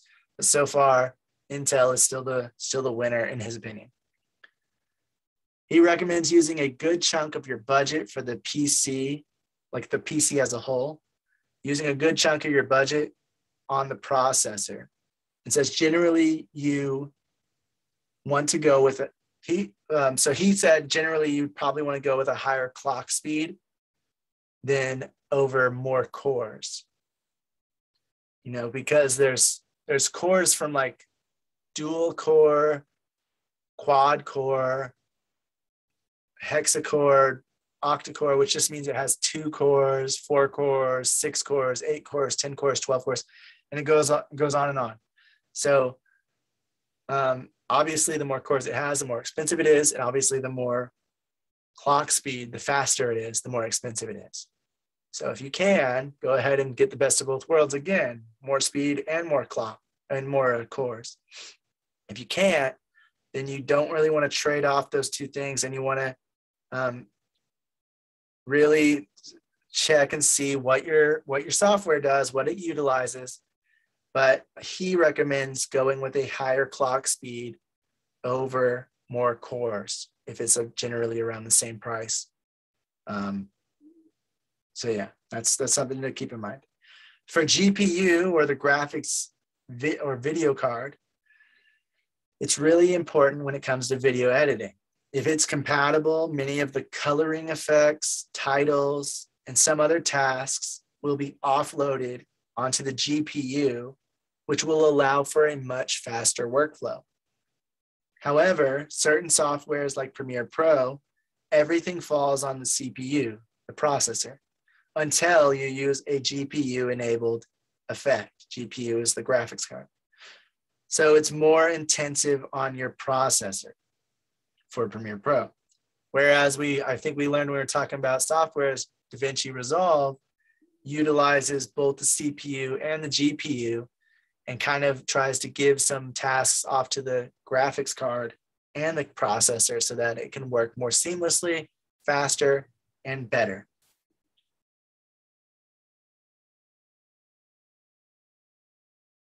For the GPU, or the graphics card, there's two main manufacturers, which are NVIDIA, and AMD. Some softwares are better utilized for one over the other. So again, you have to check and see what your software utilizes best if you are buying parts for your computer, because some might work with AMD better, some might work with NVIDIA better. And this is talking about graphics cards. AMD makes processors and graphics cards, but Intel is considered better for processors for editing. NVIDIA is considered better for graphics cards, but it really depends on the software you're using, because some will utilize AMD better. So you really want to check which ones you're using.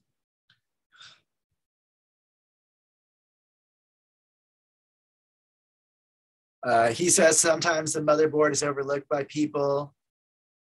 The speed of the connections, like does it have USB 3 ports? Does it have Thunderbolt ports? What does it have? As well as the RAM, what kind and what size processor, and max speed is it able to connect to? So you always want to keep in mind the motherboard before, especially if you're starting out buying a computer. Motherboard will determine what parts, how advanced or how expensive the parts can be, and which ones will be compatible with your motherboard system. And then there's the case, which we already went over. All right, and then the rest of this comes from Content Creators, letter B, watch before buying a video editing computer, buyer's guide. He was talking about, should you get a Mac or a PC?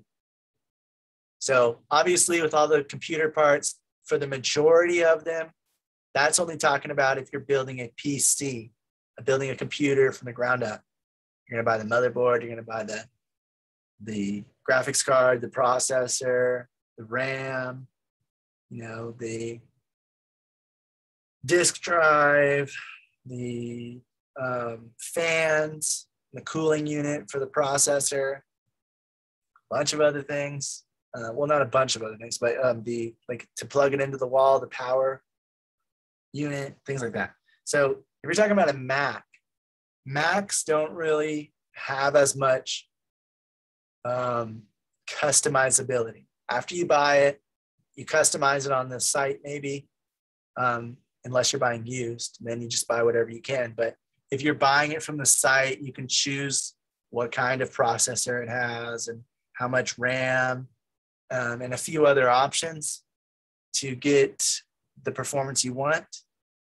But after you buy it, there's not much customizability you can do. I know for my iMac, which is like I think it's the 2013 model, so it's pretty old now. It allows me to insert new RAM, so I did, but it doesn't really allow me to do anything else unless I was to physically take it apart, which, you know, breaks the warranty if you were worried about that. Obviously, this doesn't have a warranty anymore, but you'd have to actually like physically take it apart, and it's a lot harder. It's not as easy to change things in a Mac as it is a PC. He says neither are better. Both have their pros and cons. So that is a con on the Mac, but also a pro, because Macs have that limited upgradability. You can't easily change the motherboard, the processor, or other parts like you can on a PC. So it's a con for that. PC wins. PC, you can upgrade, but you have to be sure the parts are compatible. A Mac comes pre-made. Everything's made to utilize Mac systems, Mac stuff. You know, Apple's products, Apple's systems, all the pieces within the computer were specifically picked out to work the best with all the rest of the pieces of all the rest of the parts of the computer. So a Mac is usually more stable, and it's just easier. You buy it and it's already made. You don't have to worry about, crap, I got the wrong kind of RAM, or I got the wrong kind of processor for my motherboard, or I bought all these parts and I didn't realize the motherboard was so small and it's not going to fit everything I want, or it didn't have the connectability that I needed, or dang it, this graphics card just doesn't work with my system for whatever reason. PCs, so I would say, in my opinion, I like both. I've made my own PC. I've also bought Mac. Mac's a lot easier, but it is annoying that now that I want to try to upgrade to a better one for new editing and stuff like that, I'm going to have to get an upgrade. So I'm gonna have to buy a completely new system. Whereas if I was upgrading with editing on my PC, I can take out whatever part I need. I could change the motherboard. It would be a little annoying because it's like a lot of work, but it wouldn't be as much of a pain as it would be to try to upgrade this Mac. It's easier just to buy a whole new Mac, because I don't want to try to open it up and accidentally break it, because it's not meant to be customizable. So that can get annoying with the Mac compared to the PC, but the PC can get annoying with that. All the parts have to be compatible. They all have separate updates for different parts, like the drivers for your graphics card, for your sound, for your processor. To get them to be the most updated, you have to update them individually. Yes, they can do it automatically, but it's still a lot of different updates. And every new update you have has the possibility of having a glitch, not being compatible with one of your parts that you have in your computer currently. There's a lot to it that can start to go wrong and get instability coming. And you kind of have to know what you're doing and what to look for. If something does go wrong, the other thing I hate about PC is that you have to basically run a bunch of tests, take something out, replace it, or just, figure out what went wrong where. Whereas a Mac, if something goes wrong, it's pretty much going to know what is the problem, because it's all just ready to go, and it's a lot more stable. If you don't know too much about computers and you're building your own, it's a lot harder to wrap your head around everything to make sure everything works properly. If you do know about computers, PCs are completely great because you can upgrade them, you can change something, they're often a lot times way cheaper than a Mac for the same parts. Like, one second, sorry.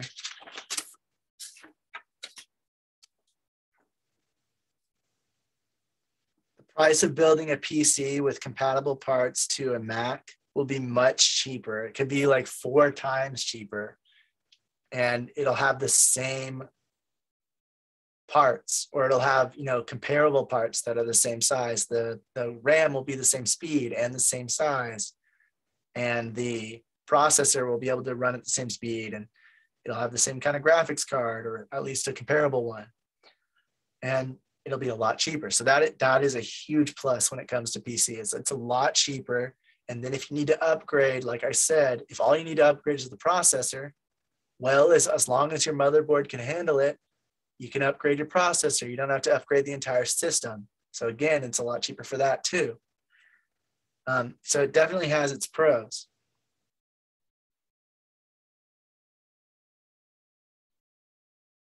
And then obviously, of course, if you're wanting to use something like Final Cut, which is only available on Mac, you'd have to get a Mac. I'm sure there's programs that are only available on Windows, which you'll have to get a PC for. But unless you're getting something, unless you're dedicated to going specifically with that, you have more choice in the matter if you're trying to buy a new computer, especially if you're trying to go with editing. His final tip is to go ahead and stick with what you're more used to, what you know better. If you've been using Macs for your whole life, or if you've been using PC your whole life, then sticking to that and just updating it, upgrading it, or buying a new one that will work better with your editing is better, so that you don't have to learn a whole new operating system.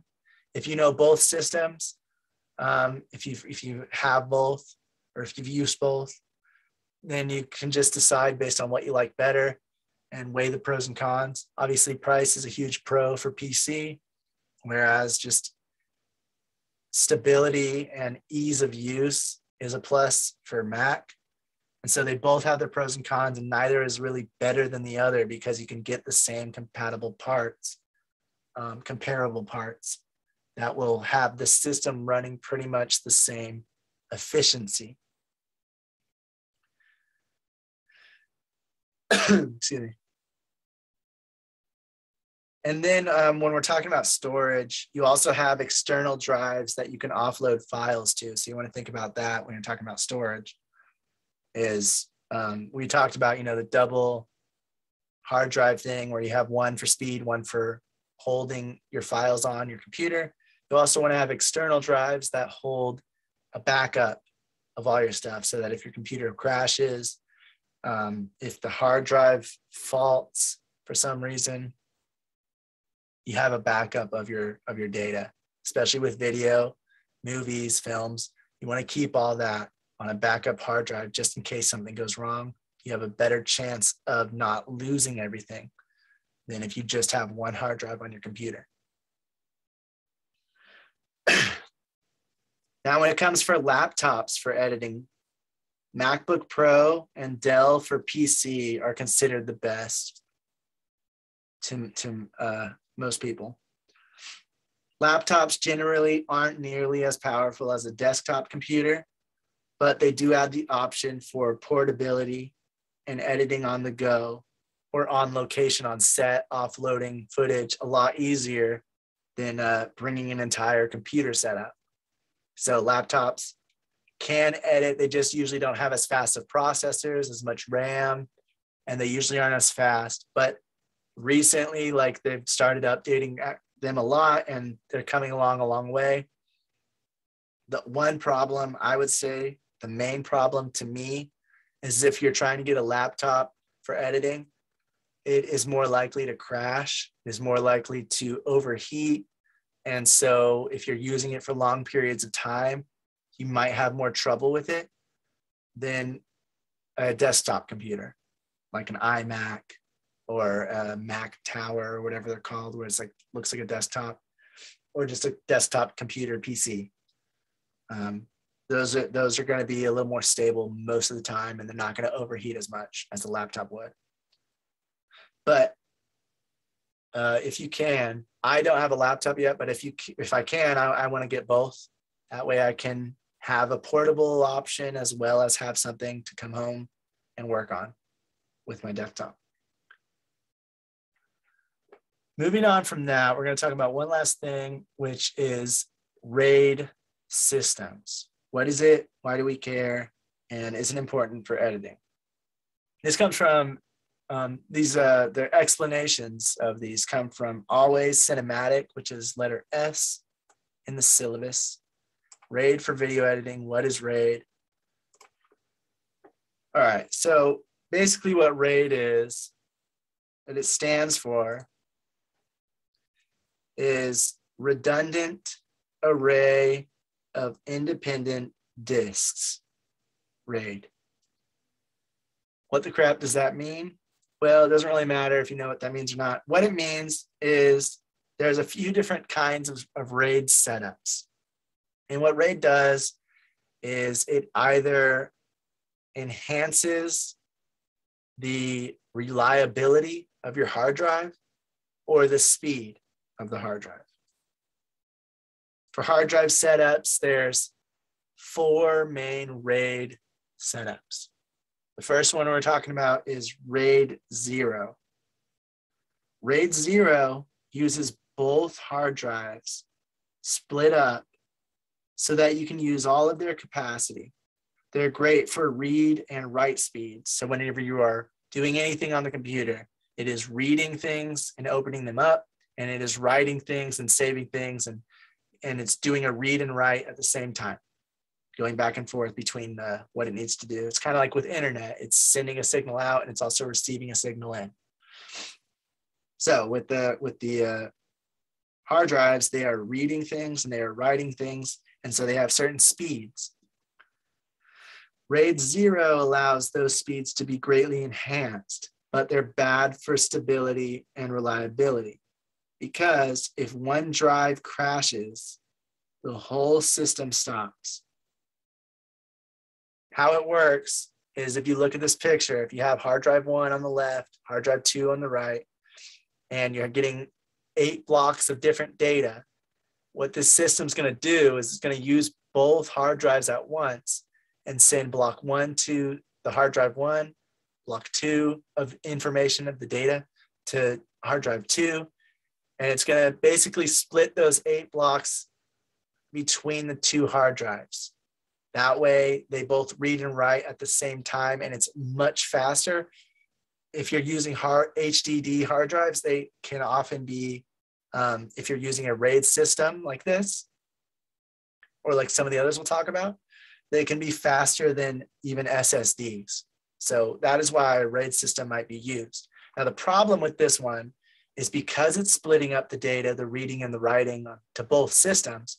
Like he said, if one of the drives fails, if drive 1 messes up or if drive 2 messes up, the whole system messes up, because it's kind of using 2 hard drives as if they were one. The other thing is, if you have, let's say these hard drives are 4 terabytes each. So if you have 2 4 terabyte hard drives and you're using a RAID 0, it's going to treat them as one hard drive. And so basically you're going to have 8 terabytes of storage space because it's splitting up the work. So it's still using all of the capacity of both, all of the storage capacity of both hard drives. Moving on from that, we have RAID 1. RAID 1 is about reliability. Also, these systems basically is in your computer, you would set these up with whichever one you're going with. And all you're doing is just going to be 2 different hard drives in your computer. So there's slots for hard drives or SSDs, and you would just have 2 in there. And you would tell the computer that you want to set it up as a RAID system in the menu before you open up the computer. And that way you're telling it you want to do one of these options, okay? So RAID 0, you're splitting up the work so that it's a lot faster at reading and writing the data. RAID 1, it's about reliability. The drive is immediately copied to the second drive. So anything you do, anything you're saving, it's going to go to both. It's going to be a copy, a direct copy of everything happening on the other hard drive. So if one crashes, if one stops working for whatever reason, the other one still has all of the info in it and you don't lose your data. So if you're editing something and you're using a RAID 1 system where it's copying all the data from one to the other, then if one of these stops working, you still have a backup that has all that data, so you didn't lose any of your editing. This isn't the external backup. You still want to have the files on an external hard drive as well as this system. But this would allow you to keep all of the edits you've made in the computer without losing the data. Now with RAID 0, if you're editing, it would speed up the editing a lot faster. There'd be less buffering, and it would allow you to speed up opening up different applications and things like that. It would speed all that stuff up. But if one of these failed in the hard drive, in the computer, the whole system would go for RAID 0. And then you would have to use your backup hard drive, and you'd lose all the current edits that you've made since you've backed it up. With RAID 1, if one of these fails, you would still have the data and you'd still have all your edits that you've made since backing it up. So you'd still have everything, Every day you probably want to back up to your backup hard drive with all the new edits you've made or any major changes you've made. We talked about this before. You want to back it up to an external hard drive. But then you don't want to also don't want to lose your edits you've done in the computer, because you might have spent 7 hours on the computer that day editing, or 13 hours, or even 2 hours. It doesn't matter how long you spent. It's about not wanting to lose that amount of work that you just did. So that's why having a RAID system and a backup hard drive would help for reliability in case one of these falter, because like we said with the HDDs, the hard disk drives, which that disk is moving around, it has a larger likelihood of crashing. It's not, all the time, but if you're constantly using these things, especially if you're editing for a job, then you're constantly on your computers, and it's just more likely, the more you use something, the more likely it is to eventually falter. And so you just don't want to lose all your information. So that's RAID 1. RAID 1 is copying the data from one hard drive to the next. So if we go back and say you have 2 hard drives right now, these 2 hard drives on screen, and they're both 4 terabytes of storage each, because you're copying everything, you're not going to have 8 terabytes of storage data. You're only going to have 4, because you are going to have 4 terabytes on one hard drive, 4 terabytes on the other hard drive that is copying everything from the first one. So that RAID systems are good, but they can start to get expensive because you have to buy more hard drives for them to work. And you won't have as much space. So you have to buy larger hard drives for them to work. So if you want to still have 8 terabytes of space, you'd have to, and you're using a RAID 1 system, you'd have to buy 2 8 terabyte hard drives so that you have 8 terabytes of storage. Whereas RAID 0, even though it's less reliable, it is faster, and it's also using up all of the first and second hard drive, so that it is so that it's using up both. So then you have all of your storage. You have 8 terabytes. You don't need to get two 8 terabyte hard drives. You can get it with 2 4 terabyte hard drives, and you'll have a total of 8. But with RAID 1 system, because it's copying everything from one to the other, you'll have half the amount of storage. So instead of 8, you'll have 4.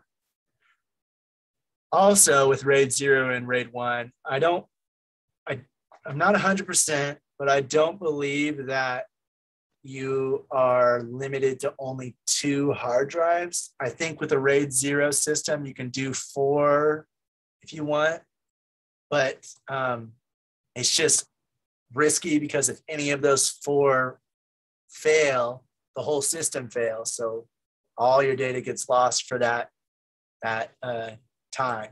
Whereas RAID 1, if you have 4, I don't think with RAID 1 you do this. I think you do RAID 10. So I'm going to say you should just use basically 2. If you're getting more than 2 hard drives, then you would you would most likely not do what I just said either. You probably wouldn't do RAID 0 with 4 hard drives because it's just more likely that that one of those 4 are going to fail at one point, and then you don't want to lose your whole session.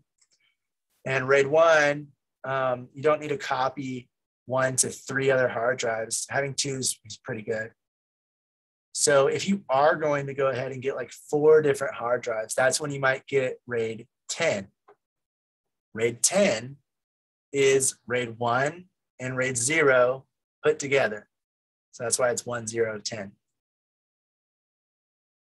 What it does is it separates the data. So it's doing speed and reliability.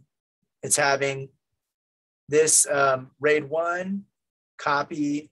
It's using 2 RAID 1 systems. So it's using these 2, hard drive 1, hard drive 1, hard drive 2. They're going to copy the data to each other. So they both have, you see like the data A1, A3, A5, and A7. The data got split to this side. And then to RAID, the other side, hard drive 3 and 4 are a separate RAID 1 system where they're copying the information to each other, where they copy the data from A2, A4, A6, and A8. So you have 4 hard drives, 2 are copying, 1 is copying to 2, 3 is copying to 4. But the data is getting split. You see like A1, A3, the data for A2 is getting split to this side, to these 2 hard drives.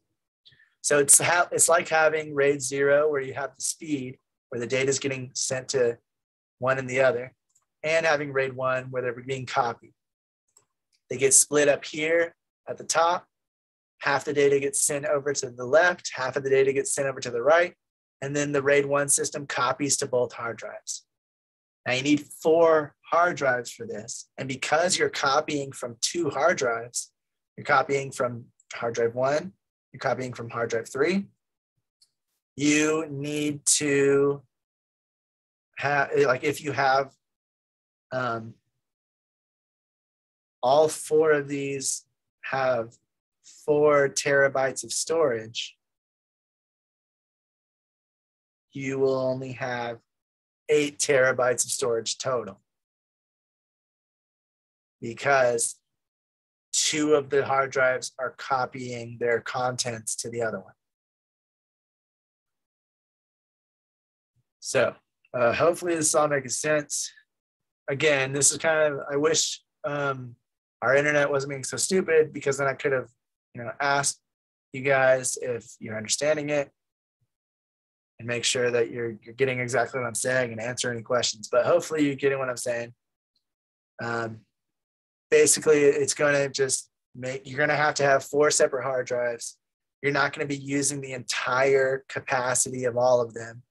You're going to be using half, but it's going to be a lot more stable, and it's going to be a lot faster. It's going to get the best of both worlds from RAID 0 and RAID 1. And what else was I going to say about it? Oh, the other thing to know is if, let's say, hard drive 1 fails, your whole system is still good. If hard drive 1 fails and hard drive 4 fails, you're still good, because you have copies of both of those. The copy of 1 goes to 2. The copy from 4 is 3. So since you still have drive 2 and 3 and they're still working properly, you didn't lose all your data. You're still good. But if hard drive 1 stopped working and hard drive 2 stopped working, your whole system would falter, because now the data, the separated data, the data from A1, A3, A5, and A7, it got lost, because both the hard drives that had that data on them failed. And so now we don't have the other half of the data. And so this data doesn't really mean anything now. They have to have all the data to work. So, and that's just, when they're working on processing tasks and saving things, they're reading and writing different things and sending them over. So you're not really going to be sure what's sent to these hard drives compared to what's sent to these ones. You'll just know that they're working together. But it is a lot safer. The likelihood of both of the hard drives failing from the left side or both of the hard drives failing from the right side is a lot less likely than maybe like one of the hard drives from the left side failing and one from the right side failing, which in that case, you would still have all your data. You just have to either fix it or buy new drives for the other to keep this system as a whole going. So that is something to think about, RAID systems like that. Let me see something real quick. I was going to show what is it called? RAID holder. Not really sure a RAID case or something. I'm not really sure the exact name. RAID storage. So if you want, instead of like putting it into an actual computer, there's like these RAID housing units that you can get that have multiple slots for different hard drives. They are quite expensive, some of them are a bit cheaper, but it allows you to have a separate area, kind of like a server room, where you can put all of your hard drives in. So that is something to consider if you are considering getting like a large amount of hard drives. The majority of us probably won't really need it if we're just working on independent films. Maybe a simple RAID 1 or RAID 10 system would be good.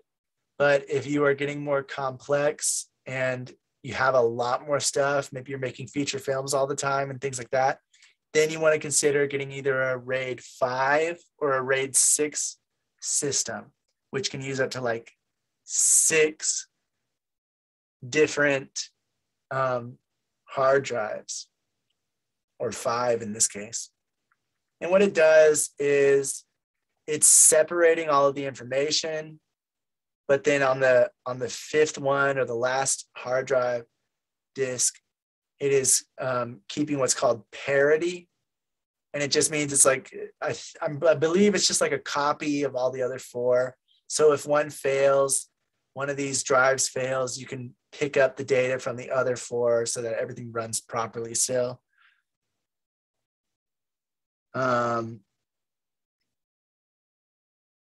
With RAID 5, one second, more separate drives.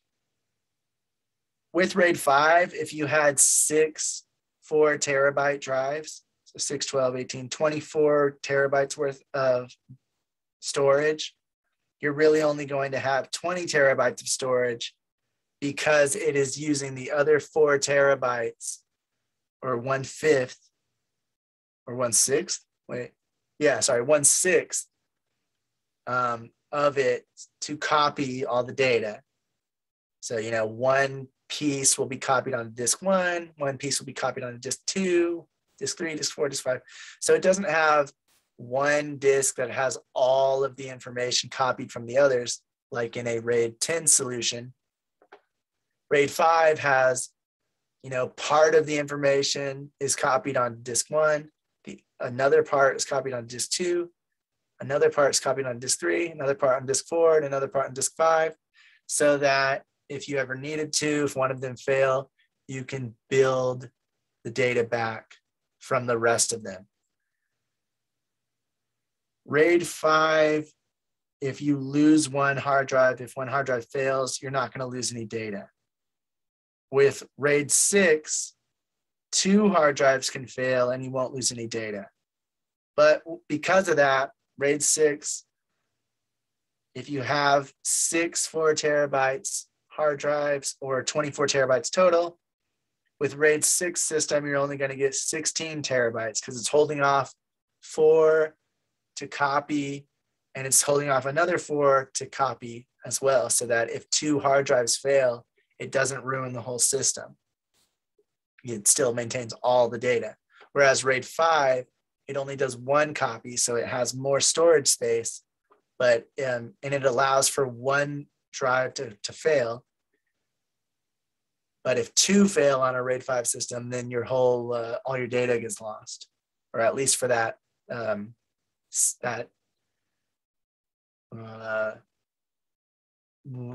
am I starting to say? For that I can't think of the word. That session, yeah. So for that session, at least you'll lose all your data, and you could possibly lose more. I'm not too sure on that, but yeah, that's how it works. And then I guess I've never even heard of this one, but there's more like RAID 50, which probably just increases the speed because it's using a RAID 0. So it's 50 because it's RAID 5 and RAID 0, where 0 is for the speed, so it's splitting up the work. And RAID 5 is also for the speed, but it's also copying the data so that you have more stability. So yeah, there's a few different ways you can do it. And obviously the more hard drives you get and the more data you have to go through and save and everything, the more you need and the larger your RAID system needs to be. RAID 50, that's probably, not really needed for anyone at home, especially.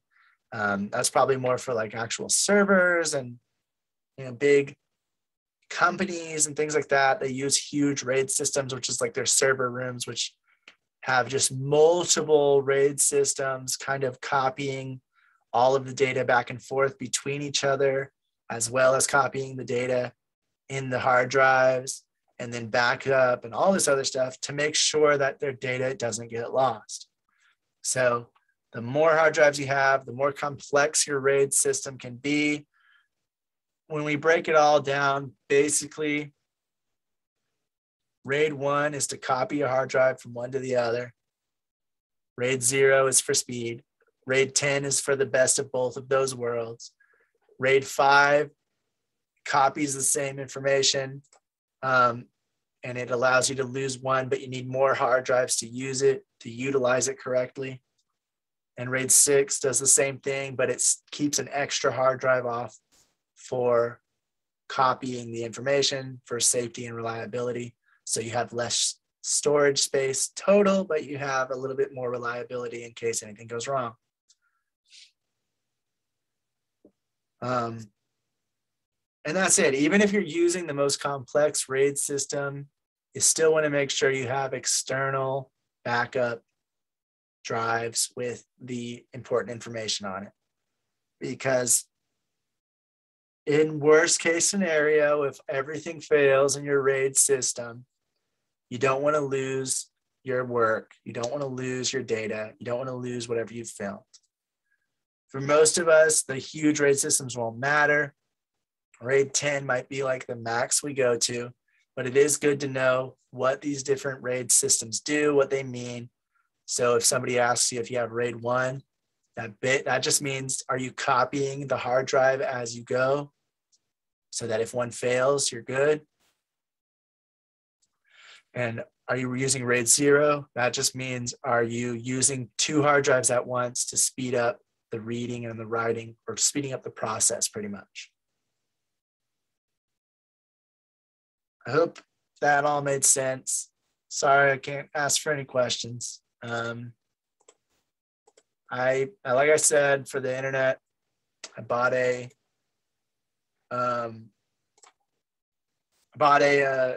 Ethernet cable, so I'm going to try plugging that in tonight or tomorrow and see if it will fix the issue, which I'm hoping it will, because last 2 weeks have been pretty annoying with the iffy internet going in and out.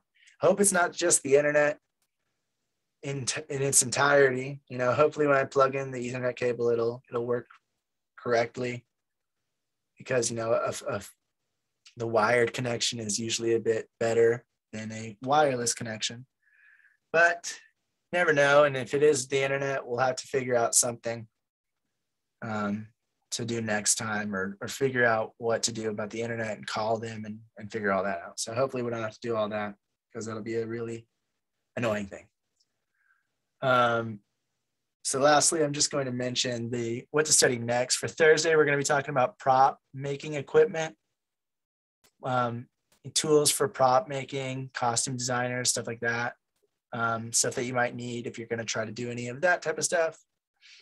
And then we learned about film set building last semester. And so I kind of just wrote down what we learned we would need, and we'll talk about that, just quickly refresh on that since we're talking about equipment this semester. And then just buying or renting equipment, which one's better? What do people recommend? Why should you buy? When should you buy and when should you rent? And things like that. So that's what we'll talk about Thursday. And then we're almost done with the whole semester. We have studies for Monday, next Monday, which we'll talk about visual effects, post-production budget, gimbals, glide cam, and Steadicam. And we'll go into detail of all that stuff. And then Thursday, we're just watching everybody's editing style exercise and the color graded image or shot that everyone worked on.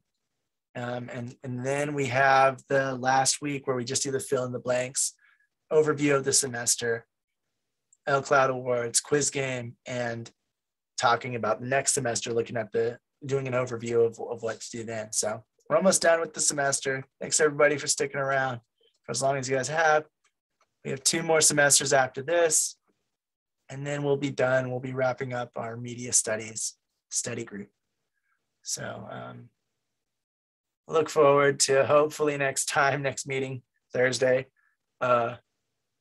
Hopefully we're good and we can have a real meeting where we actually have you guys in instead of just doing a recording. But yeah, hopefully everything works out. If not, see you guys all Thursday, or I'll make another recording and then we'll figure out this internet problem. By the way, I appreciate you all and hope you all have a good rest of your week until Thursday, and hope I see you guys then.